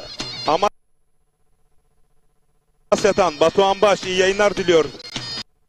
Değerli kardeşime selamlar yolluyorum. Bilecik Söğüt'ten. Mehmet Emin Baş geçmiş olsun dileklerinde bulunuyoruz. Batuhan Baş'ın değerli abisine. Acil şifalar inşallah. Evet. Ekranda mücadeleler devam ederken başta kura çekimi yapıldı. Şener Sar. Evet, başta kura çekimi yapıldı. Çeyrek final eşleşmesi Halil Hopur, Barış Bayar'la Doğan Uzun, Ömer Faruk Alan ile Enes Kestel, Enes Bandırma ile iyi bir mücadele olacak. Ömer Talha Yarar, Alparslan Tekmen'le yine güzel bir mücadele bekliyorum Recep Tosun. Burada güzel eşleşmeler var Recep Tosun. Bu arada Hasan Basri Koçak, Muğla Köyceğiz'den de Faruk Teknik iyi yayınlar diliyor. Faruk Güngör. Değerli öğretmenim, diğer de kamerada yenişte elini kaldıralım, pehlivanı görelim, galip geleni. Hemen tekliğe düşmeyelim. Bu arada Ozan Bostunç iyi yayınlar diliyor değerli kardeşim. Ataspor'un güreşe çok büyük destekleri söz konusu. Ozan Bostunç'un. Minikten artı 70 kilogram yarı final. 70 kilogramlık artı 70'te sanırım yarı final. Evet, 4 çift var. 2 çift var. Düzeltiyorum. Bilecik Kaymakamımız Sayın Ömer Faruk Tuncer Bey'in pehlivanı Bilecik Sul. Yani alt boylarda Recep Tosun. Bu güreşçiler tabii ki buradan almış oldukları tecrübeyle, kuvvetle, işte kara kucak sporcuya kuvvet verir. Hem ayak hem pençe. Yani buradaki kara kucağın oyunlarıyla minder güreşinde çok büyük faydası var. Kesinlikle. Yani ben kendimden örnek veriyorum. Minder güreşinin şah damarıdır kara kucak. Kesinlikle şah damarı. Yani ben 13-14 yaşında Türkiye şampiyonasına gittim. Yani hep tabii ki çayırda olduğumuzdan dolayı başımda da antrenör olarak Adana bölgesinden bir antrenörümüz vardı. Ve bana dedi ki, elime baktı, köşemde duracaktı. Tabii ki köşe antrenörüm yoktu. Ve dedi ki, ya dedi benim senin köşende durmama gerek yok. Dedi sen dedi kara kucakçısın dedi ya. Ve beni gerçekten yani o büyük motive etti. Yani kara kucağın çok büyük faydası var minder güreşine. Türk'ün emsali benzeri, iman dolu gözün, kalem misali. Çünkü hem kurallarıyla minder güreşine zaten çok benziyor. Süresi kısa. Evet. Geleceğin şampiyonları salavatlanıyor. Türk aslanlarına alkışlarla diyelim maşallah. Allah ferman versin.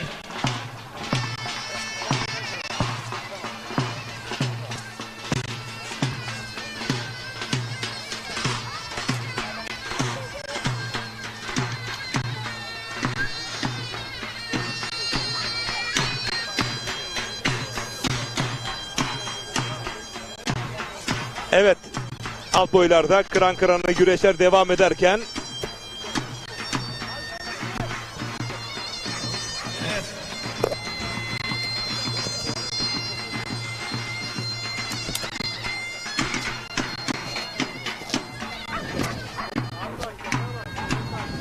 şu anda canlı yayın kabinimize çok özel bir konuğum geldi. Tam çeyrek asırdır Atasporumuz yağlı güreşe destek veren, omuz veren ve ben orada uzun yıllar önce 2002 yılında en son güreştim. Neresi biliyor musunuz? Oğulpaşa güreşlerin tertip komite başkanı, şimdi de muhtarımız İbrahim Polat. Hoş geldin. Hoş bulduk Recep Değerli Bey. büyüğüm. Hoş geldiniz. Hala güreşe hizmet ediyorsun. Aynen öyle. Oğulpaşa apayrı bir yer. Oğulpaşa deyince benim için akan su duruyor. Evet. Evet. Bu yıl tarih belli oldu mu? Bu yıl tarih Ekrana güreşleri alalım, ikiye bölüp yönetmenim. Allah kısmet ederse biz 8 Haziran diye düşünüyoruz ama Türkiye seçmeleri varmış herhalde Karakucak. Tarihini ya bayram sonuna veya 3 Haziran'a alabiliriz. Net değil.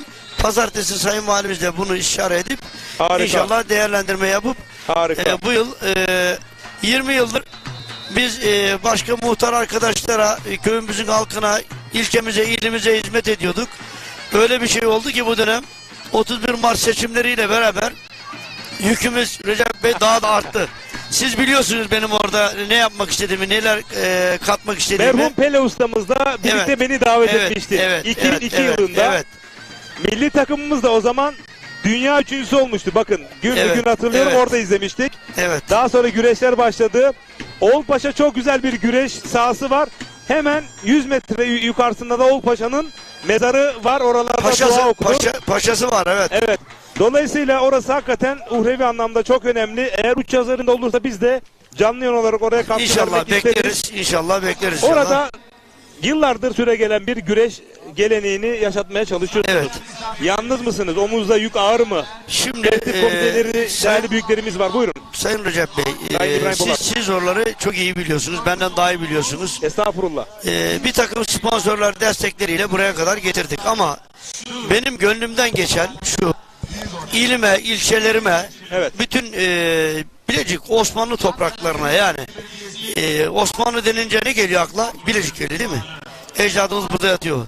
Kuruluşun ve kurtuluşun beşiği olan Osmanlı topraklarına çok güzel bir güreş organizasyonu yakışır diye başladık.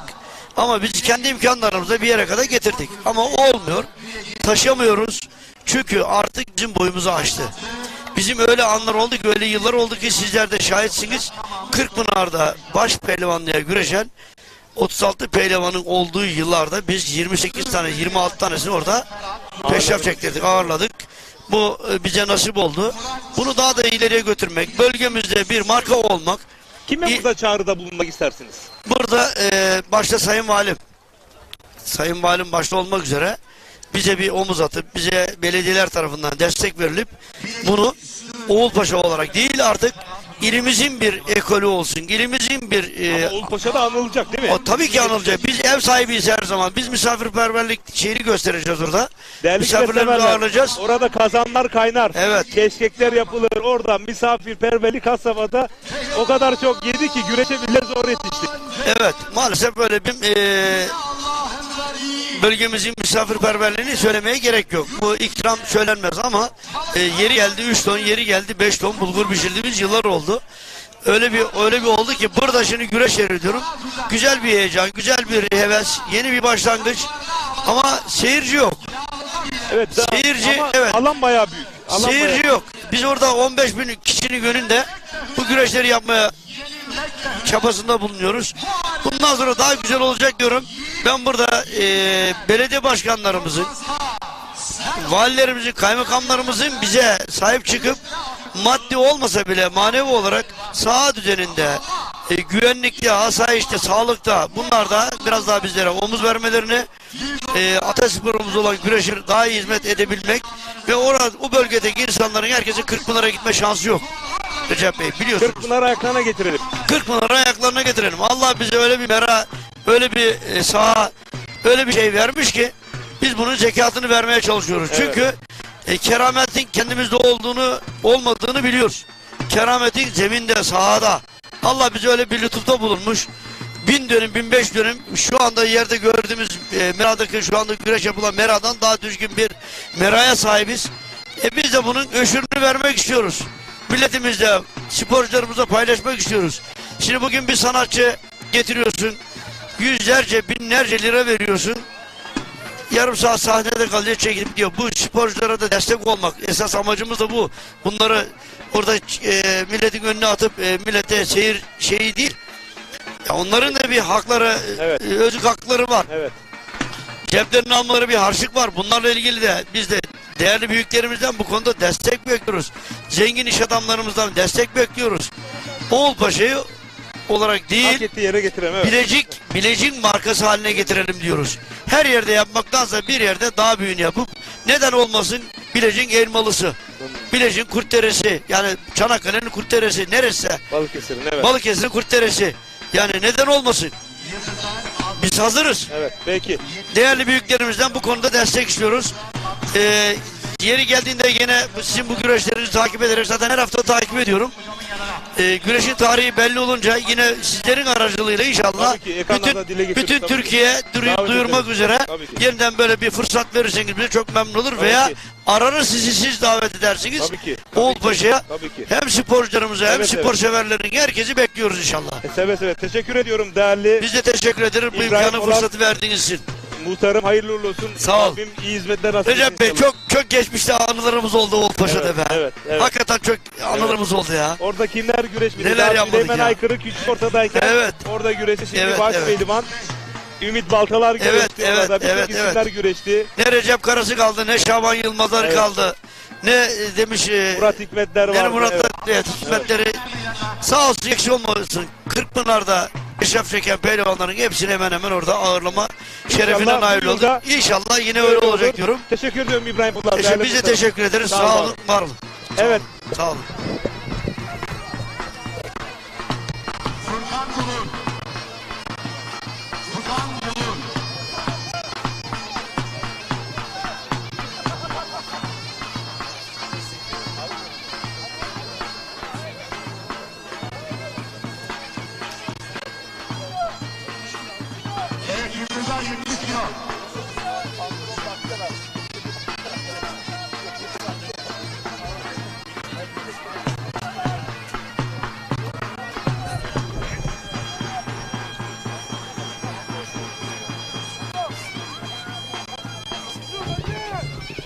Evet, 60 kilolar hemen yanıma gel. 70 kilo hemen yan tarafa.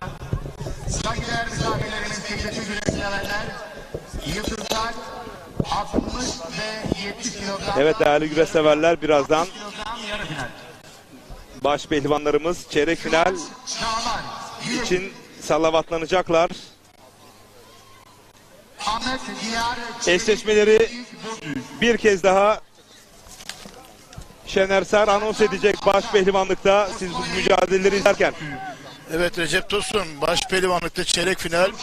Halil Hopur Kahramanmaraş, Barış Bayar Sakarya Büyükşehir, Doğan Uzun Ankara, Ömer Faruk Alan, Enes Kesel, Enes Bandırma, Ömer Talha Yerar, Alparslan Tekmen. Eşleşmesi böyle. Hacı Ayhan kolay gelsin demiş. Halit Kaya iyi yayınlar diliyor. Teşekkür ederim değerli büyüme. İsa Kale kolay gelsin, iyi yayınlar demiş. Mehmet Gündoğdu başarılar pehlivan kardeşlerime demiş. Teşekkür ediyoruz.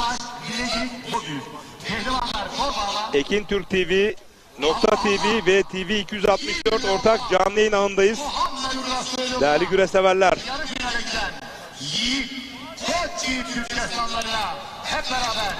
Burası kuruluşun ve kurtuluşun beşiği Bilecik Söğüt Er Meydanı. 3 Mayıs Türkçülük Günü etkinlikleri çerçevesinde tertip edilen Karabucak güreşlerindeyiz. Tekrar etmek isterim ki yarın akşam 20.00'da Ekin Türk TV ekranlarında Hodri Meydan özel program olacak. Muğla Fethiye Karaçul'la yağlı pehlivan güreşleri özelinde Sayın Halim Karaca Fethiye Belediye Başkanımız, Sayın Mesut Dim Tertip Komite Üyesi, Ayhan Atma, Mithat Dim ve Alparslan Güçlü canlı yayın konuklarımız.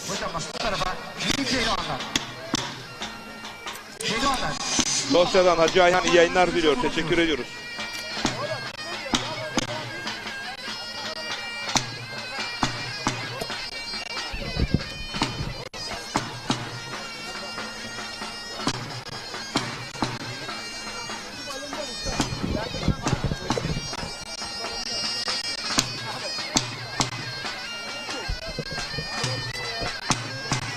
Şener Sar hocamız çeyrek final eşleşmeleri anons etti. Ben de anons edebilirim. Halil Hopur, Barış Bayar, Doğan Uzun, Ömer Faruk Alan, Enes Kestel, Enes Bandırma, Ömer Talha Yarar, Alparslan Tekmen kapışması. Şu anda Yıldızlar yarı final. Furkan Bulur, Ertan Aka, Ahmet Çelik Diğer, Kıvanç Çağlar. Yine Yıldızlar. Bu arada ilçe müdürümüz Arif hocamı da alacağız ama şu anda çok yoğun, bir şöyle yoğunluk azalsın. Bu gizli kahramanlardan biri bu organizasyonda. Değerli Arif hocam. Kesinlikle Arif hocamız gizli kahramanlardan çok gerçek bir spor adamı. Çok büyük emeği var. Tartışılmaz. Yıldızlar 75 kilogram. Yusuf Koçe, Hızır Aslan Ahmetoğlu 80 kilogram. Ahmet Kocabaş, Efe Mert Gülşah şu anda meydanda güreş yapıyorlar.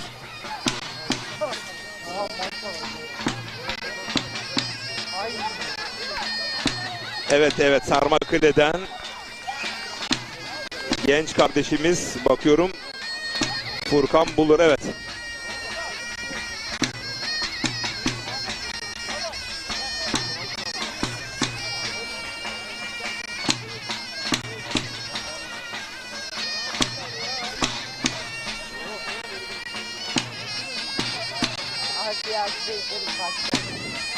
Çayır'da bakıyoruz, bir çift var, evet.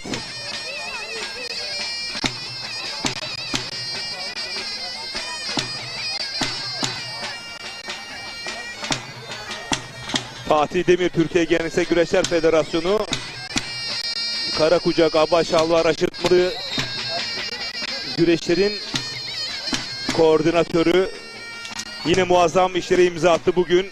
Görmüş olduğunuz hava muhalefeti olsa bile çadırlar, dinlenme yerleri, soyunma kabinleri, çok özenle hazırlanmış bir ekip söz konusu.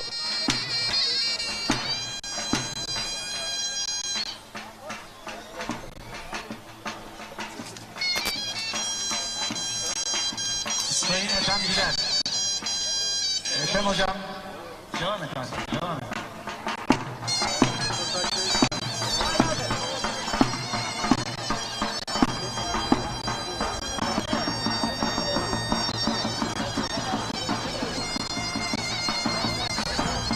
Evet, Fatih Demir hocamız hummalı çalışma içerisinde kendisini başarılar diliyoruz.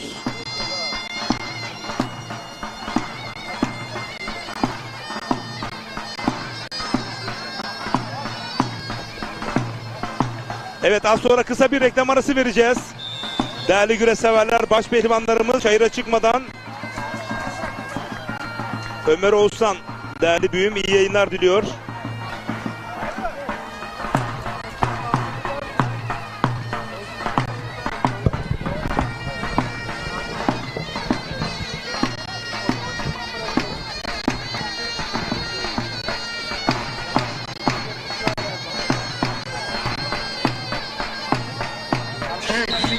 Tüm sikletlerde final yapacak olan pehlivanlar. Miniklerde, tüm sikletlerde final müsabakası yapacak olan pehlivanlar. Her meydanında... Evet, alt sikletler, evet, yarı finaller kalabalıklanırken ne geziyorsun orada? biz kısa bir reklam arası vereceğiz. Evet, minik pehlivanlar buyurun. Evet değerli güreş severler, sadece 3 dakikalık çok kısa bir reklam arası vereceğiz. Baş pehlivanların çeyrek final kapışmaları birazdan ekintürktv.tv ve TV...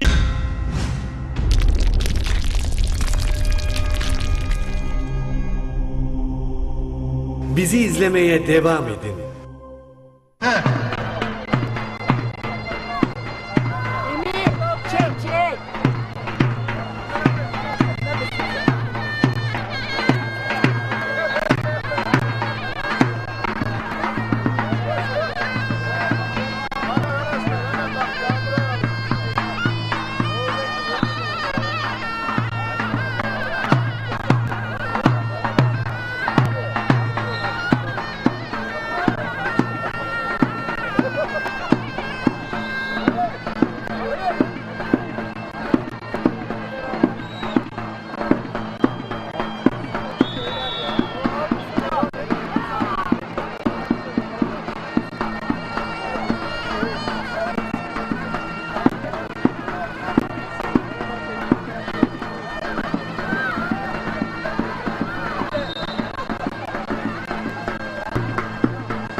sadece güreşi birçok spor organizasyonu ev sahipliği yapmakta.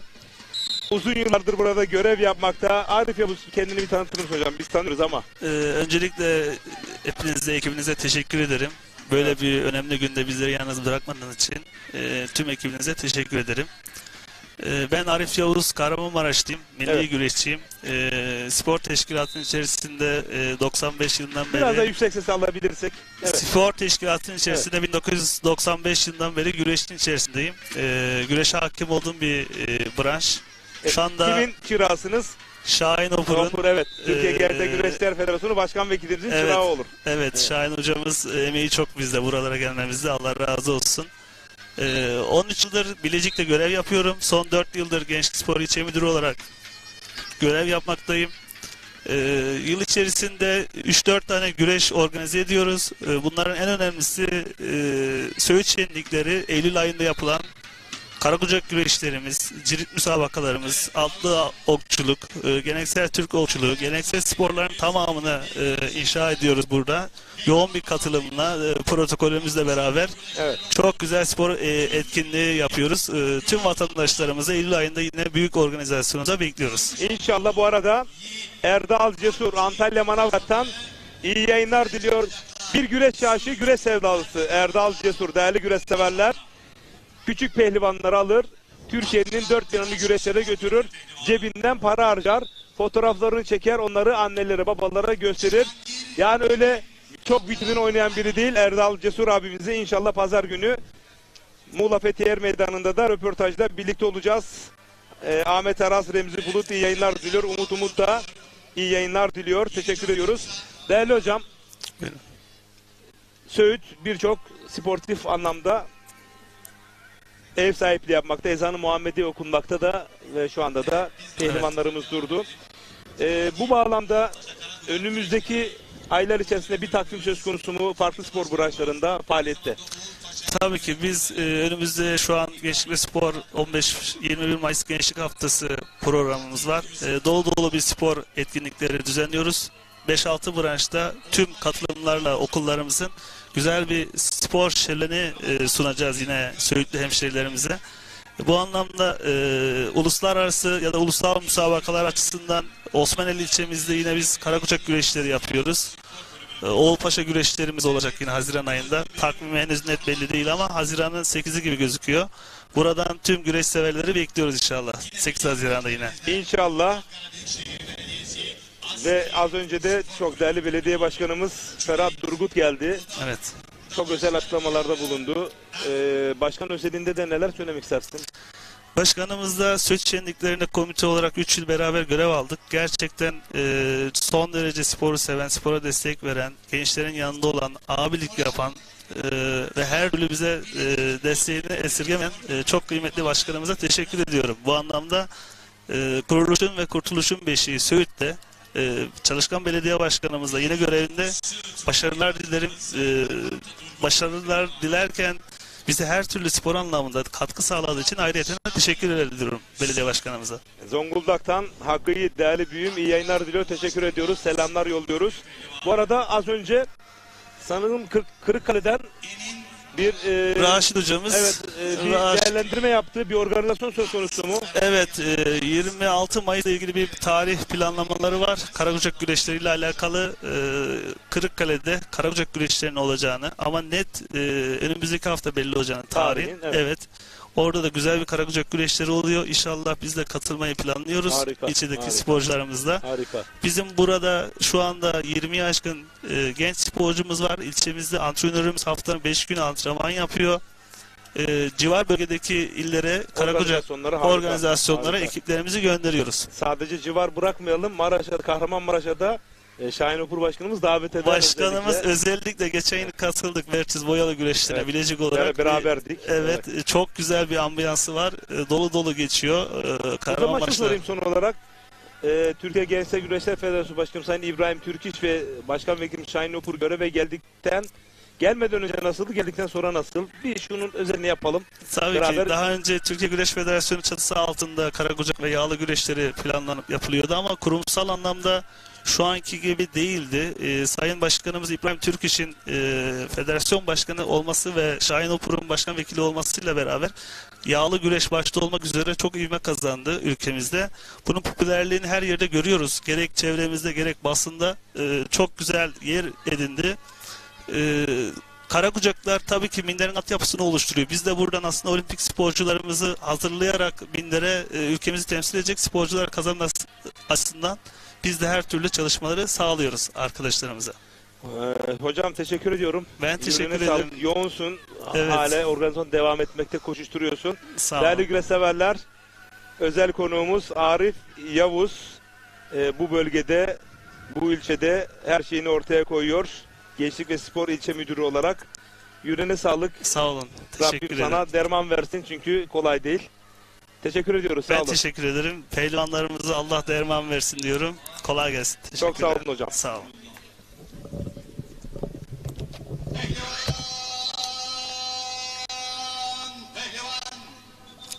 Koç yiğidin kalbi zümrüt çayırlarda yatar.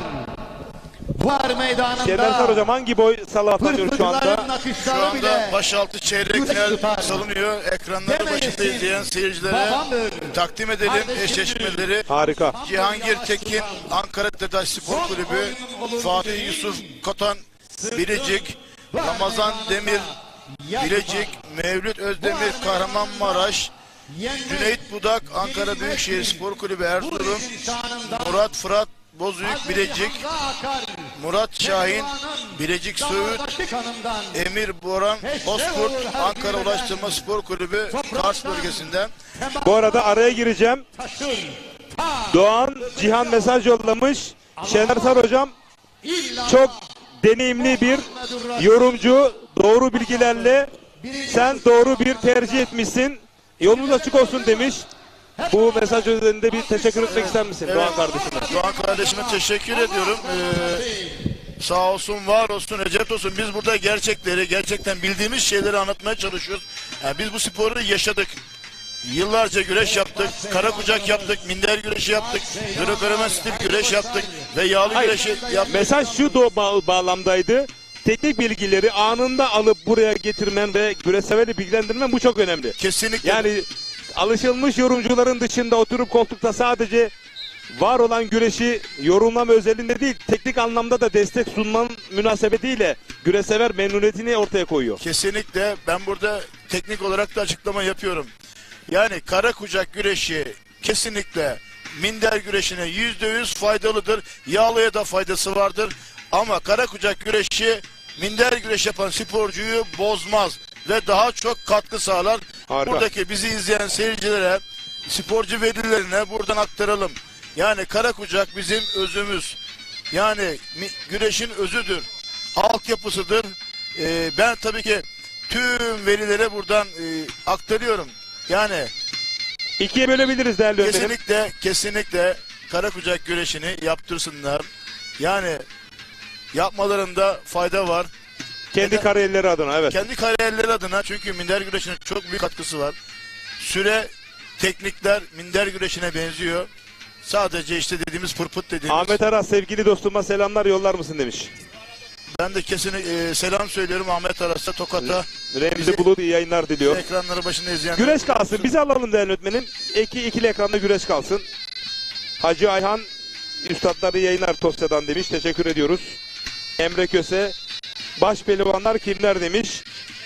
Hemen Şener Sar şu anda baş pehlivanını size anons edecek.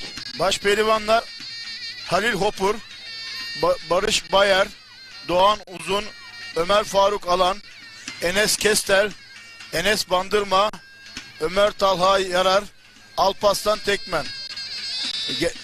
Buradan güreş severlere şunu aktarayım. Yani güzel güreşçilerimiz var, iyi güreşçilerimiz var, milli güreşçilerimiz var. Avrupa dünyada derece yapmış güreşçilerimiz var. Bugün burada hepsi Söğüt Er Meydanı'nda kol bağladılar. Güreş seyircileri olarak izliyorlar burada.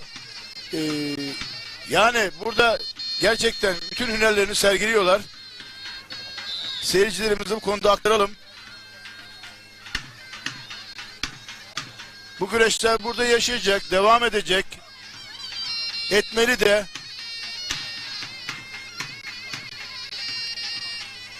Şu anda başaltı pehlivanları da alanda güreş yapıyorlar. Eşleşmeleri de onlara söyleyeyim. Cihangir Tekin, Fatih Yusuf Kotan, Ramazan Demir, Mevlid Özdemir, Cüneyt Budak, Murat Fırat, Murat Şahin, Emir Baran Bozkurt mücadeleleri devam ediyor.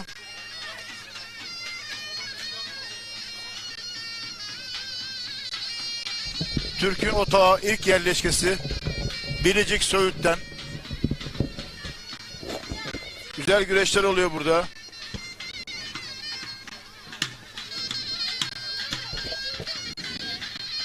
Geleceğin şampiyonları çayırdalar. Kültür mirasını burada yaşatmaya devam ediyorlar. 3 Mayıs Türkçülük Günü adı altında burada değerli başkanımız Ferhat Turgut önderliğinde güreşler yapılmakta. Recep Tosun. Yeni başkan, yeni seçilmiş başkanımız bundan sonra da olacak dedi. Projelerim var dedi. Atasporu güreşe destek veriyoruz dedi. Vereceğiz dedi. Gençlerimize sahip çıkacağız dedi. Bu mirası yaşatacağız dedi. Federasyon olarak da devletimiz olarak da her zaman atasporumuzun yanında, geleneksel sporumuzun yanında Sayın İbrahim Türkiş, Başkan Yardımcımız Sayın Şahin Opur gerçekten güreşe çok büyük destek veriyorlar. Sıkıntıları anında gideriyorlar.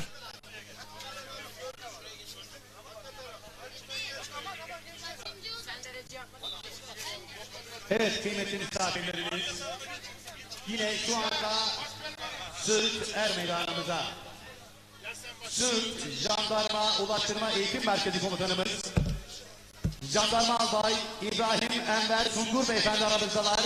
Kendilerine coşkulu alkışlarımızla Karakucak güreşleri hoş geldiniz. Diğer illerimizde de olmalı, yaşamalı. Marmara bölgesinin diğer illerinde, İstanbul'da, Kocaeli'nde, Sakarya'da, Bursa'da, Balıkesir'de Karakucak güreşleri, yani Türkiye'nin her yerinde olmalı. Recep Tosun yazını özellikle güreşe yeni yıldızlar kazandırmak amacıyla minik ve yıldızlar kategorilerinde bu Karakucak güreşlerin olması, yeni şampiyonların çıkması, hatta ve hatta köy, kasabalarda bu organizasyonlardan sporculara davet edilip bu alanlarda bu çocukların güreş tutulması, belki bir cevher vardır, yeni bir cevher doğacaktır. Bunları keşfetmek amacıyla bu alanda, bu sahada bu çocuklar güreş yapmalı. Koşa koşa görmüş olduğunuz yiğit, koç yiğit Türk aslanları güreş yapacaklar. Türk'ün atasporu güreş, Karakucak, yağlı güreş, minder, hep dünyada zirvededik. Yine zirvede olacağız. Bu arada solda bir sarma kile söz konusu. Baş pehlivanlarımızı ekranlara getirin değerli yönetmenim. Şu anda salavatlanıyor. Sözü biz cazgırlarımıza bırakalım. Sakarya Büyükşehir Belediye Başkanımız Sayın Evet, Racan değerli yönetmenim. Barış Bayal, Sakarya. Ankara Büyükşehir Belediyesi ASKİ Spor Kulübü'nün pehlivanı. Anası, babası, dedesi başpehlivan. Merhum başpehlivanımız her daim pehlivanların hamiliğini üstlenmiş olan Kızılcahamamlı Yeşil Pehlivan'ın torunu Taha Yarar, Yozgat Sorgun. Sakarya Büyükşehir Belediye Başkanı Sayın Yusuf Alemdar Bey'in pehlivanı Alparslan Tekmen, Sakarya Karatürk'e.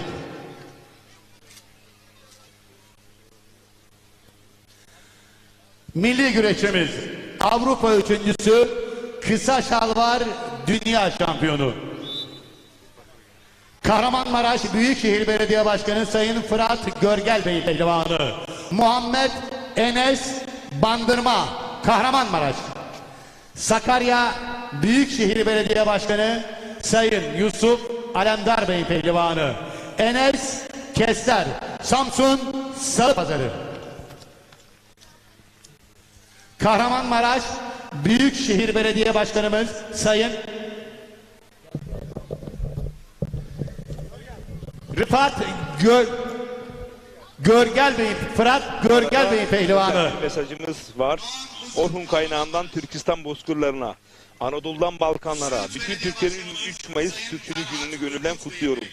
3 Mayıs 1944 tarihinde Türkçülük mücadelesinin yıl dönümünde başta büyüklerimiz Açsız Sanancar, Togan ve Türkeş Beyler başta olmak üzere bütün değerlerimizi rahmet ve minnetle anıyoruz. Mekanları cennet olsun demiş değerli büyüğüm Ömer Oğuzhan. Pehlivan, benim de altın kemerini başında tacını dünyaya, cihana tanıtan candır pehlivan. Baş pehlivanlarımızı tam ekran alabiliriz değerli yönetmenim. Evet. Şimdi dörtlü ekranda hepsini ekranlara getireceğiz. Kolunda kuvveti, imanından kurar köşkünü. Yaradana doğru, hakka doğru yandır pehlivan. Allah Allah, illallah, Muhammedur Resulullah. Baş pehlivanlarımıza. O güzel eller hazır mı? Hep beraber alkışlarla, dualarla diyelim maşallah. Allah derman versin. Evet, Allah Allah nidalarıyla baş pehlivanlarımız çeyrek final salavatlamasındalar.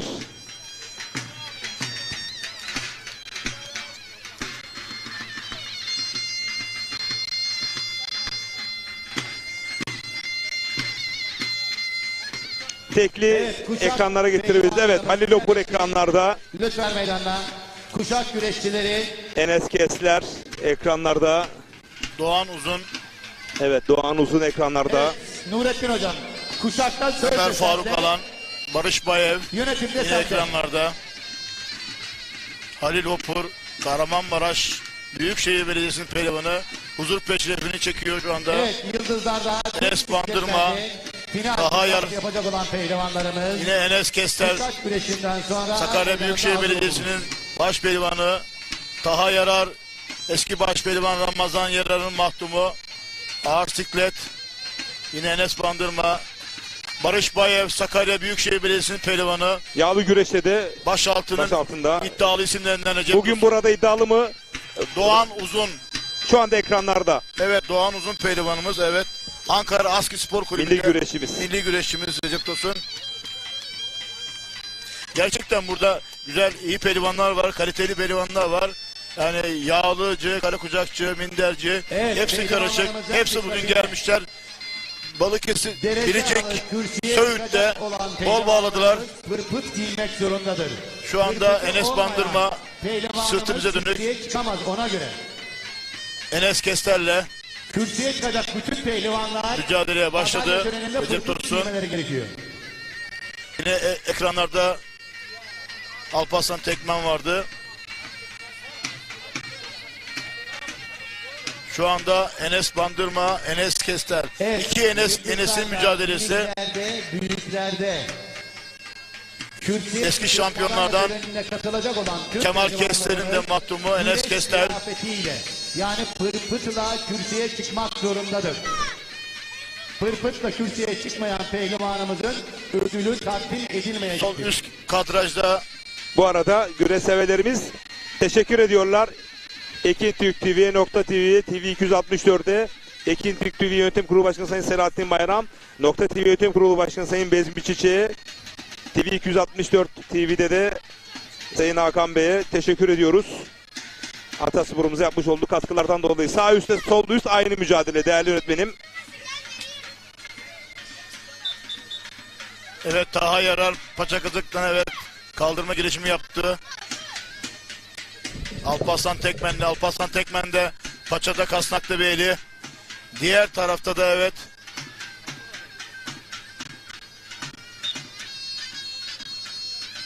sağ alt kadrajda Barış Bayev, Halil Opur mücadelesi.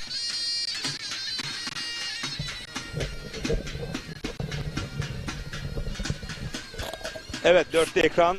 Harika değerli yönetmenim. Evet. Sol üstte Doğan Uzun, Ömer Faruk Alan mücadelesi. Talha sol üst kadrajda Talha Yarar. Evet. Alkadraj'da Doğan Uzun Pehlivan. Doğan Uzun Pehlivan ve Ömer Faruk Alan. Evet. Alkadraj'da Recep Tosun. Sağ alt kadrajda Barış Bayır ve Halil Opur. Sağ üst kadrajda da iki Enes'in mücadelesi var orada. Enes Bandırma, Enes Kestel. Sağ alt kadrajda bir günde arayışı içerisinde Halil Opur kaçırdı. Normal pozisyonunda şu anda. Sağ üst kadrajda iki Enes güreşiyor. Enes Kester ve Enes Bandırma. Sol üst kadrajda Talha Yarar. Sol alt kadrajda da Doğan Uzun. Evet, Doğan Uzun. Ömer Faruk Alan. Yarı finali kimler kalır? Sence bir öngörün var mı? Recep Tosun'un şimdi bu her bastırmada puan oluyor biliyorsun Recep Tosun. Puanlar yazılıyor hanelerine. 10 dakikalık güreş. Bu arada sağ alt kadrajda ekranı büyütelim. Halil Opur her an adını yarı finale yazdırır. Çok güzel bir şak gündesi Halil Opur'dan. Evet. Tekrarını alabilecek miyiz değerli yönetmenim? Tekli ekranda kalalım. Sağ alt kadrajda tekli ekranda kalalım. Hemen bir tekrarını alabilir miyiz? Çok güzel bir şak gündesi geldi. Halil Opur'dan Kahramanmaraş bölgesine bakın. Şaklamış arka şakı. Çok iyi yakalamış. Oradan havalandırdı. Halil Opur net bir galibiyetle adını yarı finale yazdırdı. Halil Opur sakatlıktan çok mücadele etti. Evet, diğer tarafta da Enes Bandırma da adını yarı finale yazdırdı. Enes Kestel'e karşı Halil Opur galip. Talha da sanırım galip geldi. Evet, Talha Yarar da Halil Opur da yarı finalde 3 isim. Çayırda bir mücadele kaldı. O da bir boyundurukla Doğan Uzun da adını bakıyoruz. Evet, Doğan Uzun da adını yarı finale yazdırdı. Hemen yarı finalleri anons edelim. Halil Opur. Evet. Doğan Uzun. Baş pehlivanlık güreşlerinde Doğan Enes Bandırma. Evet. Kuşak Ömer Talha Yarar. Evet, bakın çiftten dalmış sırt aşağı bir yenişle.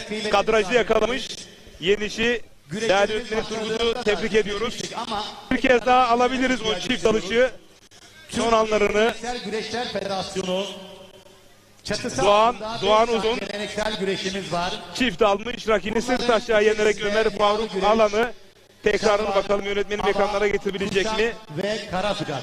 Bugün Söğüt Er Meydanı'nda 2 tane geleneksel güreşimizin müsabakaları yapılmakta. Karakucak ve kuşak güreşi. Şu anda kuşak güreşçilerimizin evet, tekrar yarı finalleri anons eder misiniz? Halil Opur, Doğan Uzun, Enes Bandırma, Ömer Talha Yarar. Başka bir kadrajdan müthiş. Bir kez daha alalım. Şener Sar, bu yenişi bir bize söyler misin? Çok güzel, evet, koltuk altı. Saygıdeğer misafirlerimiz, kıymetli güreşçiler. Bir anda havalandırıp çiftlemiş. Evet, çiftledi. Mükemmel. Jeneriklik bir galibiyet. Minder'de 5 puan Recep Tosun. Halil Opur'un şaktan atmış olduğu kündeyi ekranlara getirebilir miyiz değerli yönetmenim? Hüseyin Aslan adına güreş yapıyor. O da jeneriklik bir galibiyetti. Osmaneli Oğul Paşa. Şak kündesinden şaklamış. Hayır, bu değil. Evet, çok güzel çift almış. Türkiye geleneksel güreşler yerde şaktan yakalamıştı Halil Opur. Kambir Bey pehlivanı. O galibiyeti ekranlara getirebilecek miyiz? Bilecik Bozüyük. Alt sikletlerde salavatlanıyor yönetmenim. Sanırım o galibiyeti de ekranlara getirecek son anlarını. Türkiye Geleneksel Güreşler Federasyonu ilk temsilcimiz Talha Yarar da yarı finalde. Güreş yapıyor. Alper Çil. Doğan Uzun yarı finalde. Enes Bandırma. Enes Bandırma'da yarı finalde. Daha zorluk derecesi yüksek karşılaşmalar bizleri bekliyor. Bilecik Osmaneli. Hazırsa ekranlara verebiliriz değerli öğretmenim. Yeşil pırpıtlı ve siyah pırpıtlı yerde ilk galibiyeti alan güreşçilerimiz. Hayır, bu değil. Biraz daha geride olabilir. Evet, bir adım geride olacak bu güreşin öncesinde. Yunus Emre Kambir adına güreş yapıyor. Bilecik Bozüyük. Evet, alt boylarda salavatlanıyor. Alt Ahmet sikletlerde. Kocabaş. Bilecik Bozüyük. Halil Opur'un yaşamış olduğu sakatlıklar 80 kilogram söz konusuydu. Türkiye şampiyonluğu bulan Karakucak'ın önemli bir baş pehlivanı. Çeyrek finalde ilk galibiyeti elde eden isimlerden biriydi. Kahramanmaraşlı. Karakucak baş pehlivanımız. Ankara'dan Bayram Elma iyi yayınlar diliyor. Teşekkür ediyoruz. Değerli büyüğümüze. Bilecik Türkiye Geleneksel Güreşler Federasyonu ilk temsilcimiz Sayın Yunus Emre Kambir Bey pehlivanı. Yusuf Delil Bilecik Bozüyük. Pehlivanlar kol bağlar. Allah Allah. İllallah. Muhammedur Resulullah. Finale giden koç yiğitlere hep beraber alkışlarla diyelim maşallah. Allah derman versin. Evet, başaltı pehlivanlara hemen hazırlanalım. Büyük orta ve başaltı. Hazır mıyız? Tamam. Evet, büyük orta başaltı. Hemen. Anons edildiğine göre başlarda birazdan çayıra çıkacak.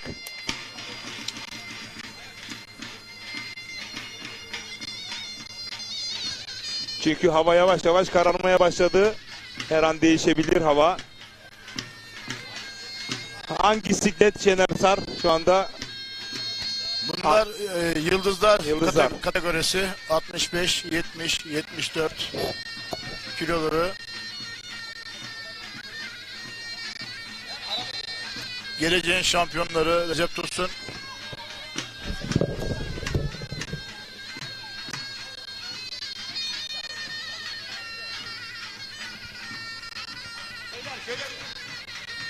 Buradan yetişen sporcular Evet, davullar, yarın davullar.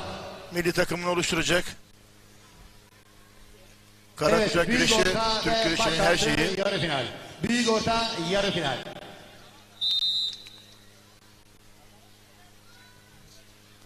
Azat Kapçe, Bilecik Osmaneli, milli güreşçilerimizden Ankara Büyükşehir Belediyesi Aski Spor Kulübü'nün pehlivanı Cabbar Duyun, Tokat Niksan. Bilecik Bozüyük Belediye Başkanımız Sayın Mehmet Felat Bakkalcıoğlu Bey'in pehlivanı. Muhammed Arslan Bilecik Bozüyük. Söğüt Belediye Başkanımız Sayın Ferhat Turgut Bey'in pehlivanı. Mehmet Nuri Taşkıran Bilecik Söğüt. Başaltı yarı final. Milli güreşçilerimiz Ankara Büyükşehir Belediyesi Aski Spor Kulübü'nün pehlivanı Mevlüt Özdemir Kahramanmaraş. Ankara Büyükşehir Belediyesi Aski Spor Kulübü'nün pehlivanı Cüneyt Budak. Dadaşlar Diyarı Erzurum. Bilecik Söğüt Belediye Başkanımız Sayın Ferhat Turgut Bey pehlivanı. Murat Şahin Bilecik Söğüt. Bilecik Oğulpaşa Karakucak Güreşleri Tertip Komite Başkanı Oğulpaşa Köyü Muhtarımız Sayın İbrahim Polat Bey'in pehlivanı. Fatih Yusuf Kahraman Bilecik Osmaneli Oğulpaşa Köyü. Baş pehlivanlarımızın ilk Pehlivanlar kol bağla. bir kez daha değerlendirelim, ekranlara getirecek. Alt boylarda da kıran mücadeleler var. Büyük orta ve başaltı yarı final pehlivanlarımıza alkışlarla diyelim maşallah. Allah derman versin. Evet, biraz hızlı alabiliriz değerli öğretmenim. Evet. Bakın Halil Opur bir anda şakı yakaladı buradan. Paşakazık'tan aktardığında ve net bir galibiyetle şak gündesiyle adını yarı finale yazdıran ilk isim olmuştu Halil Opur. Evet, diğer mücadeleyle devam ediyoruz. Büyük orta yarı final Azat Kaççı, Cabbar Duyum'la Muhammed Geçerler, Eymen Bal, Arlı, Arlı Mehmet Akdilli, başaltı Mevlüt Özdemir, Cüneyt Budak'la Murat Şahin, Fatih Yusuf Kahraman'la mücadele ediyor şu anda. Rıfat Dündar, Durmuş Kömürcü, Emre Köse, Ahmet Türkoğlu iyi yayınlar demiş. Teşekkür ediyoruz.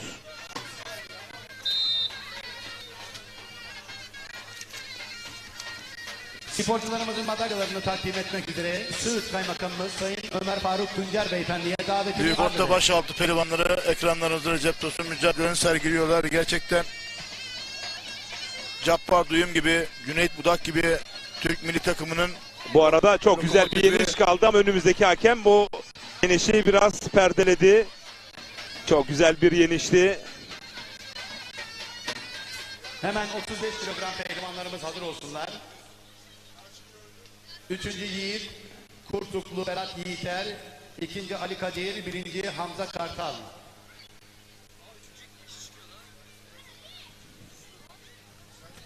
Alkışlıyoruz pehlivanlarımızı, başarılarının daim olmasını diliyoruz. Kıymetli Kaymakamımız Sayın Ömer Faruk Tuncer Beyefendi'ye çok çok teşekkür ediyoruz. Minikler 35 kilogram. 3. Yiğit Bu arada Kurtuklu, Talha Berat Yiğiter. Yarar'ın dedesi merhum Mehmet Yeşil'e de rahmetli minnetle anıyoruz. Hemen kürsüye alıyoruz. Eski ustamız Talha Yarar'ın mahtumu, düzeltiyorum, Talha Yarar'ın dedesi Mehmet Yeşil'e Allah'tan rahmet diliyoruz. Evet, rahmetli çok ekmeğini yedik, gerçekten yemeğini yedik. Kızılcamam'da ona uğramadan geçmezdik. Çok değerli bir insandı bizim için. Rahmetle minnetle anıyoruz. Buradan Ramazan Yarar'da kucak dolusu selamlarımızı iletiyoruz. Recep Tosun'u da bizim yıllarca beraber güreş yaptığımız arkadaşımız. Evet, dostumuz. farklı. Bakın bir künde arayışı, evet, sol kadrajda o da kündeyle adını finale yazdırdı. Alt sikletlerde. Yiğit Kurtuklu.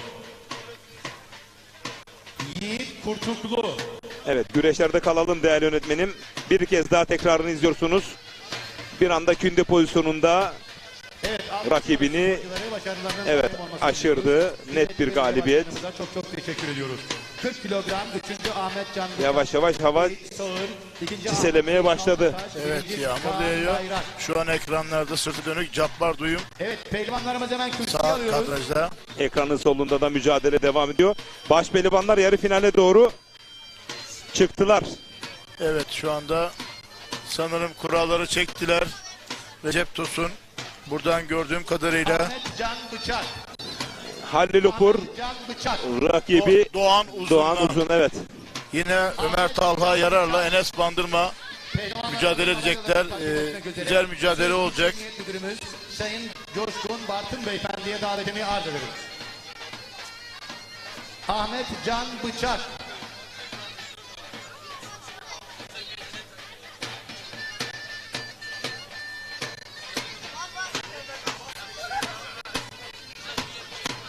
Ekranın solunda her an bir ters çangal. Bakıyoruz aynı güreş. Tek ekran alın değerli öğretmenim. İkisi de aynı mücadele. Evet.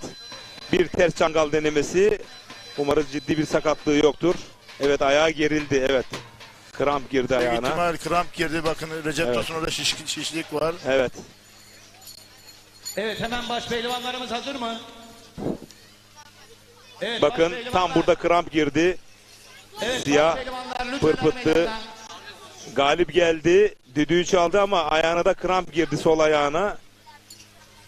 Hocam, büyük orta başaltı hazırsa hemen. Bakın ayağı finalden alalım. gerildi. Umarız bir sakatlık söz konusu değil. Muhtemelen kramp gibi gözüküyor Recep Evet, Tosun. evet. Evet, baş pehlivanlar. Baş pehlivanlar şu anda dizildiler. Değerli yönetmenim, ön kadrajdan alalım. Hiçbir zaman evet, pehlivanlarımızı arka kadrajdan almayalım. Baş pehlivanlık. Ön kadrajdan yarı ekranlara final. getirelim. Kahramanmaraş Büyükşehir Belediye Başkanımız. Evet. Şimdi sözü Cazgır Mehmet Tokur'a bırakıyoruz.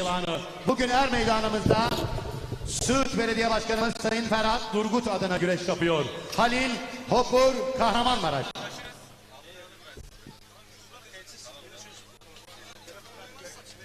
Kahramanmaraş Büyükşehir Belediye Başkanımız Sayın Fırat Görgel Bey pehlivanı. Doğan Uzun, Kahramanmaraş. Ankara Büyükşehir Belediyesi ASKİ Spor Kulübü'nün pehlivanı. Atası, dedesi, babası başpehlivan. Kızılcahamam'dan merhum başpehlivan Mehmet Yeşil'in torunu. Talha Yarar, Yozgat Sorgun. Milli güreşçimiz Avrupa üçüncüsü, kısa şalvarı dünya şampiyonu. Kahramanmaraş Büyükşehir Belediye Başkanımız Sayın Fırat Gölger Bey pehlivanı. Bugün er meydanımızda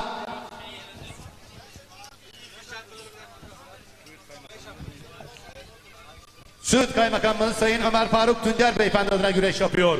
Muhammed Enes Bandırma, Kahramanmaraş. Aslında mani çok ama hava muhalefeti var. Affınıza sığınıyoruz. Pehlivanları bir kol bağlayın bakalım. Allah Allah, illallah, Muhammedur Resulullah.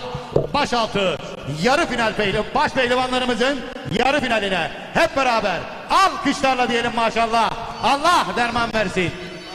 Evet, baş pehlivanların yarı final özelinde Allah Allah nidaları yükseldi. Evet, minikler 45 kilogram. Bilecik, Söğüt, er meydanında. Mustafa Güzel. Hemen kürsüye. Evet, ekranı ikiye bölelim değerli yönetmenim. Peşref çeken pehlivanlarımızı ikili ekranda alalım. Milli güreşçi Doğan Uzun, evet. Ankara Aski Spor Kulübü'nde güreşiyor. Ömer Talha Yarar Ankara Şeker Spor Kulübü'nde güreşiyor. Yarı finalcileri bildin. Finalde kimler kalır? Bir öngörün var mı? Şenler Sar. Tabii ki Halil Upur tecrübeli. Burada gençler var. Doğan Uzun genç, Ömer Talha Yarar tabii ki genç ama iki tane tecrübeli isim var. Recep Tosun, Enes Bandırma ve Halil Upur. Yani ben düşüneceğim şöyle bir genç bir tecrübeli kalır diye düşünüyorum. O da bende kalsın. Recep Tosun. Ama güzel bir mücadele olacak. Ve mücadele başladı. Karakucağın Süreyi bir daha söyler misin? Kaç dakika? 10 dakika Evet. süre baş pehlivanlık güreşinde Recep Tosun. Puanlama değil mi bu? Evet, kesinlikle puanlı. Evet. Ve Yeniş olduğunda da bitiyor ama. evet biter. Evet, evet. Her türlü beraberlikte maç uzatmaya gider. Altın puan. Yani köprülü kara kucak değil değerli güreş severler. Evet. Tek daldı. Halil Upur. Komutanımız Sayın Sercan Erbaş. Genç rakibi Doğan Uzun'la kapışıyor. Bakalım kazanan kim olacak? Ekranın sağında da Erdem Şener Talha Yarar'la Enes Bandırma güreşiyor. ve birinci Fırat. Evet, bu kamera açıları çok iyi. Hemen pehlivanlarımızı kürsüye alıyoruz. Sporcularımızın madalyalarını takdim etmek üzere. Kasnağa uzandı. Halil Upur Ünal Kara Beyefendi'ye davetini şu an müdafaa güreşini tercih ediyor. Doğan Uzun bakalım oradan bastırabilecek mi?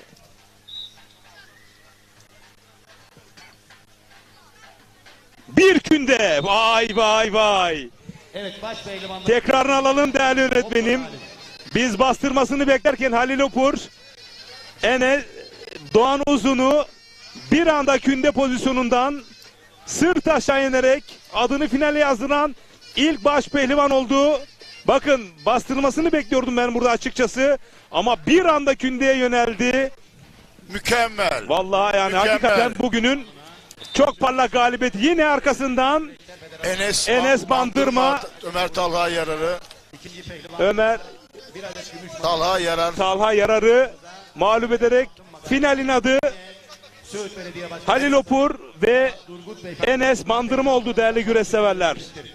İki tecrübeli isim kaldı. Bir kez daha işte bakın bir anda çok güzel bir künde. Başaltı büyük orta. Çok güzel bir künde Halil Upur'dan.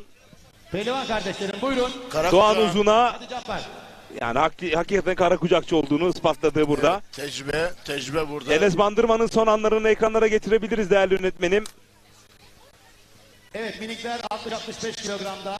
3. Metehan Kuyucu, Halil İbrahim Uğur, 2. Eymen Akgün.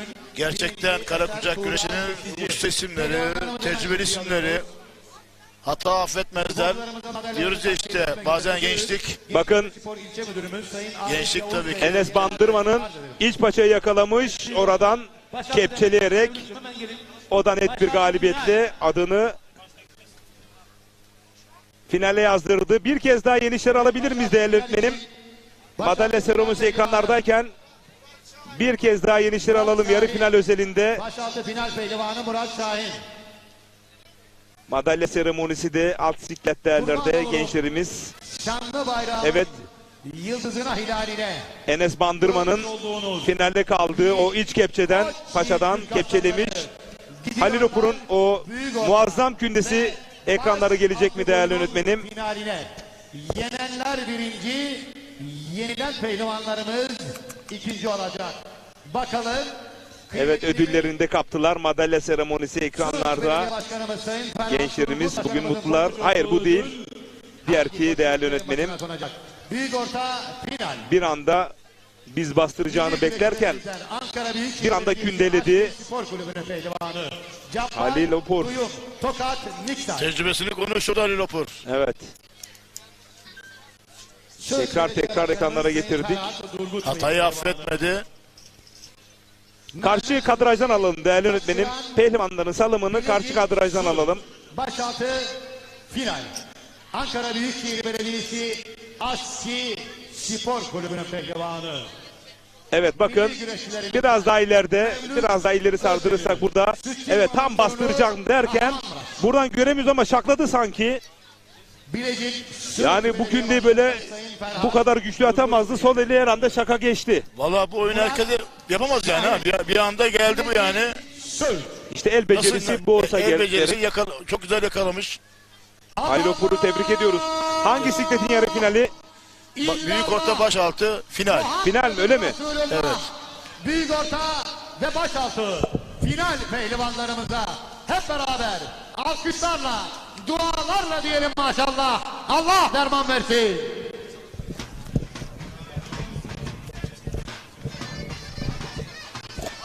Değerli öğretmenim, KJ'leri hazırlayabiliriz. Baş pehlivanlıkta finalin adı Halil Hopur ve Enes Bandırma. KJ'leri yazabiliriz. Alan ve 1. Çağdaş Orkun. Bilecik Söğüt Er Meydanı'nda baş pehlivanlıkta finalin adı Halil Hopur ve Enes Bandırma.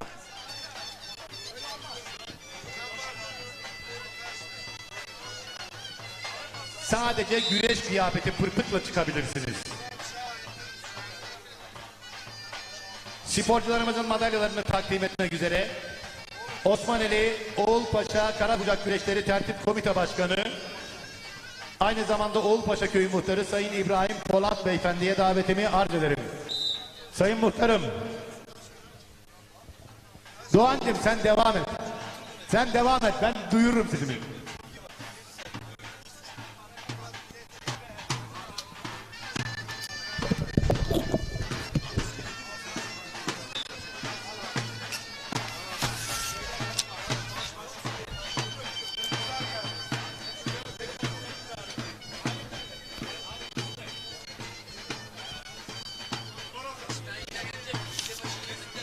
Sayın Müdürüm,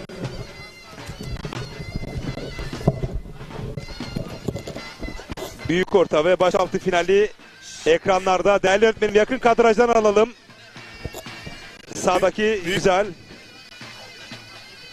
Büyük orta Nuri Taşkıran Bilecik final yapıyor. Cabbar Duyumlu Ankara Aski Spor Kulübü. Hemen ikili ekran alabiliriz. Diğer tarafta baş altında Murat Şahin Bilecik, Mevlüt Özdemir Kahramanmaraş Aski Spor Kulübü. Değerli yorumcumuz Nazım Kızıl iyi yayınlar diliyor. Ramazan Serer Balıkesir'den iyi yayınlar demiş.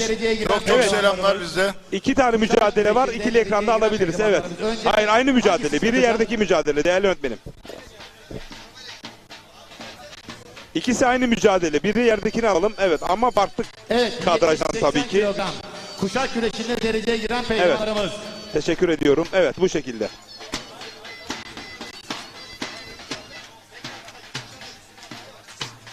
Ekranın sağ tarafında Cabbar Duyum var. Nuri Taşkıran. Ekranın solunda yine bir şak gündesi.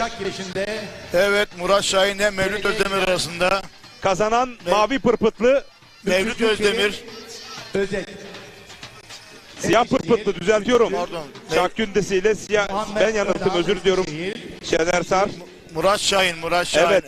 Murat Şahin. Muhammed. O da şak gündesi bugün bayağı. Evet, kesinlikle. Öne çıktı. Cabbar Duyum Tokat'tan. Ahmet Aşar iyi yayınlar diliyor. Evet, Cabbar Duyum'la Nuri Taşkıran arasında güzel bir mücadele var. Tokatlı. Cabbar sırtı dönük olanı. Ankara Aski Spor Kulübü. Hangisi Cabbar? Evet, şu anda ekranda sırtı dönük olan. Evet. Sırtı dönük olan Cabbar Duyum. Evet, bu arada benim de çok beğendiğim bir güreşçi. Finali izliyorsunuz şu anda değerli güreş severler. Büyük orta finali şu anda. Birazdan da baş pehlivanlık finali sallavatlanacak.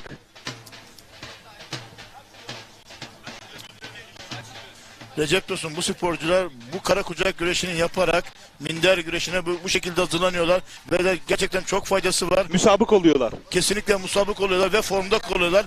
Yani yazın kara kucak güreşlerinin bol bol olması lazım ki minder güreşi yapan sporcular kışa girerken, sezona girerken formda girsinler. Merak etme, Şahin Hopur Başkanımız notlarını aldı bütün kış boyunca.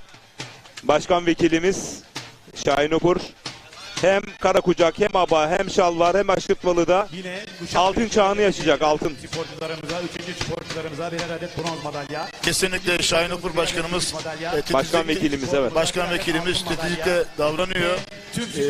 Çok büyük emekleri var. Belediye Başkanımız Ferhat Turgut Beyefendi tarafından para ödülleri takdim edilmiştir. Alkışlıyoruz sporcuları, başarılarının daim olmasını diliyoruz. Kıymetli komutanımızı göndermiyoruz. Kuşak güreşimizin bir sikleti daha var Sayın Komutanım. Evet, Bu arada buyurun. yağmur da yağıyor. Koşarak. Hava çok güzeldi bir ara. Şu anda Cabbar Duyum boyunduru çekti. Kuşak güreşimizin 80 arkaya doğru dolandı ve bastırdı. Bir puan aldı. Pehlivanlarımızın madalya ve ödüllerini Söğüt Jandarma 10 dakika sonrasında en çok puan alan güreşçi galip. Evet. İbrahim Enver Sungur beyefendi takdim ediyorlar.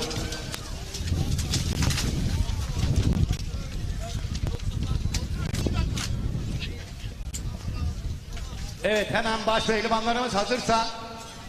Hazır mıyız baş Şu pehlivanlar? anda hava muhalefeti gerçekten. Alkışlıyoruz kuşak güreşçilerimizi. Başarılarının Şu anda daim Nuri olmasını Taşkıran diliyoruz. karşılık verdi, bastırdı. Söğüt Jandarma Ulaştırma Eğitim Merkezi Komutanımız Kıdemli Albay İbrahim Enver Sungur beyefendiye çok teşekkür ediyoruz. Ve hakem güreşi ayağa kaldırdı. Musabaka ayakta devam edecek.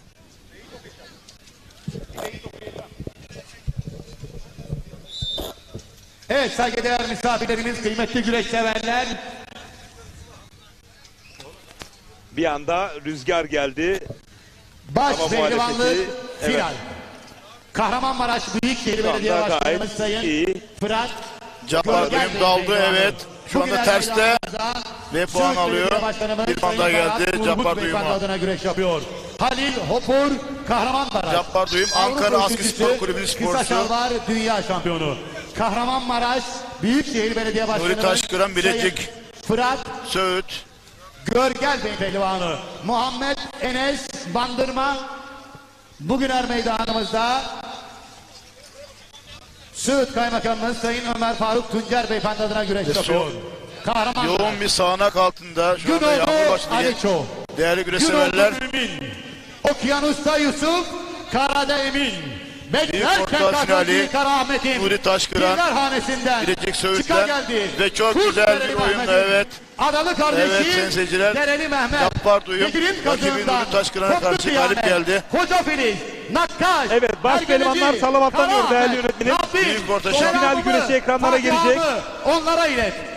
300 minareden ezan Büyük ortada sesleri şampiyon. gidiyor. Yoksa Cabbar Koca Duyum Yusuf bugün. mudur gelen? Söğütler meydanı kaynıyor. Adalı mıdır eğlenen? Hey! Bu mücadele sonrasında kapanışı yapacağız. Değerli güreş severler. Söğütler meydanında kıran kırana güreş var. Duymuyor musun? İki tecrübeli Allah isim. İllallah. Kahramanmaraş'ın Muhammedur Resulullah. Baş Yarın akşam pehlivanlarımıza final müsabakasında hep beraber alkışlarla diyelim maşallah. Allah derman versin.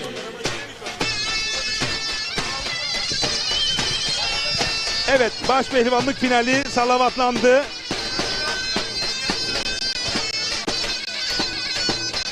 Yarın akşam Muğla Fethiye Seyit Karaçula Meydanı'nda akşam saat 20.00'da Hodri Meydan özel programında karşınızda olacağız değerli güreş severler. Sayın Alim Karaca, Mesut Dim, Ali Yanatma, Mithat Dim ve Alparslan Güçlü ile birlikte olacağız.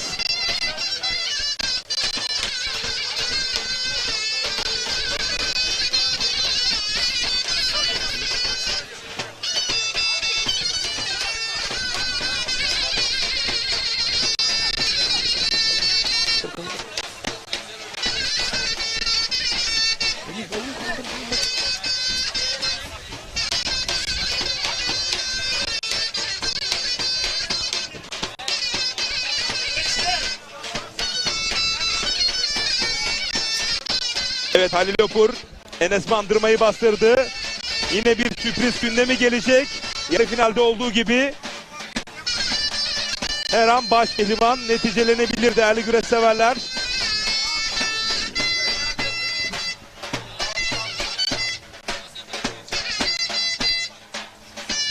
Enes Bandırma, Halil Opur final mücadelesi. Bir anda atak yaptığı mücadele ayakta devam ediyor. ekintürktv.tv ve TV 264 ortak canlı yayın ağındayız. Bilecik Söğüt Meydanı'ndayız.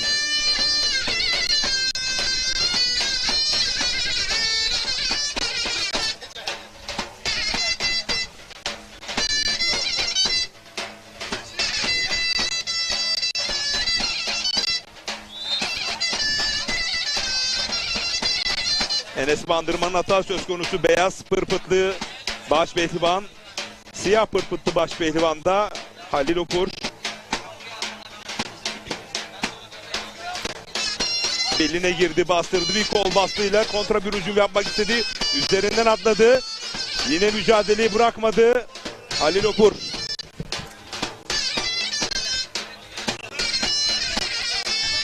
Tek daldı. Enes Bandırma bastırdı. Bakalım risk alır, künde atacak mı?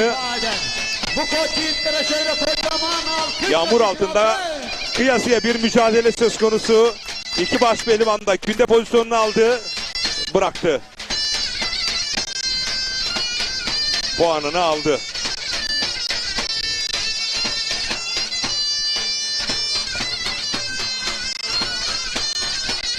Bir anda güreş karıştı, bakıyoruz. Evet. Düdüğü çaldı çayır hakemi. Baş pehlivanlık güreşlerinde Künde Kılçık. Evet, Kılçık oyunuyla bir kez daha tekrarını alacağız. Elini bir kaldırsın bakalım, evet. Halil Upur baş pehlivandı değerli güreş severler. Son anlarını bir kez daha ekranlara getiremeyeceğiz. Önemli değil. Üçüncülerimiz Taha Yarar hemen protokole. Diğeri, evet baş pehlivan üçüncülerimiz. Taha diğeri de gelsin. Hemen Evet, madalya seremonisi ekranlara gelecek. Madalya seremonisi olacak. Evet. Tekrarını alabilecek miyiz değerli yönetmenim Yeniş'in? Doğan Uzun. Önemli değil. Madalya seremonisini ekranlara getirebiliriz. Büyük orta, baş altı ve başın madalya seremonisiyle Evet, kupalar alıp gelelim. artık kapanışı yapacağız. Hava muhalefeti söz konusu.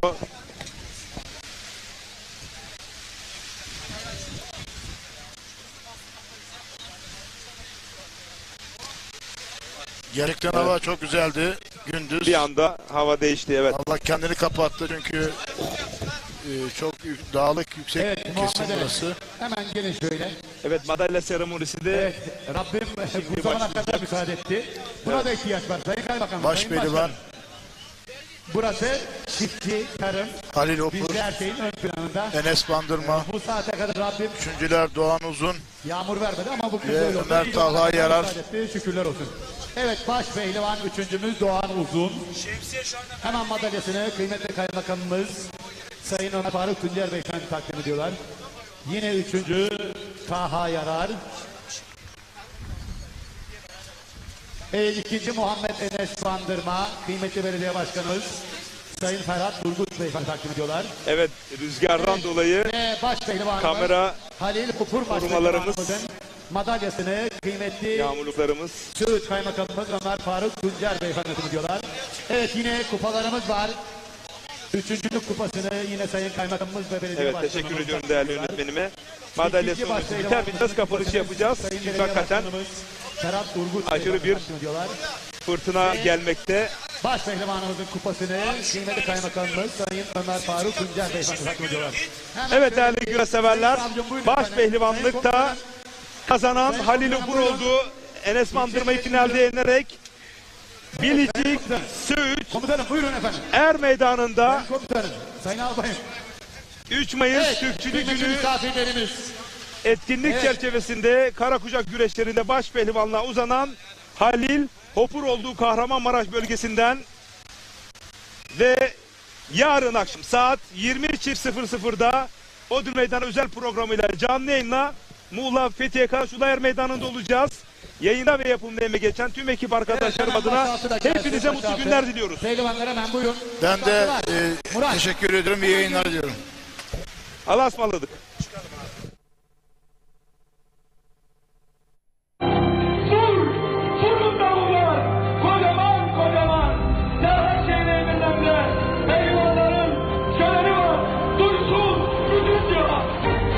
Mehmet Yeşileş'in arasında güreş Recep Kara'ya doğru yükselmeye başladı. Eğer oradan koltuk altı tekrarlarsa tekrarladı. Bastırabilir. Kafayı sokup bastırdı, blok etti.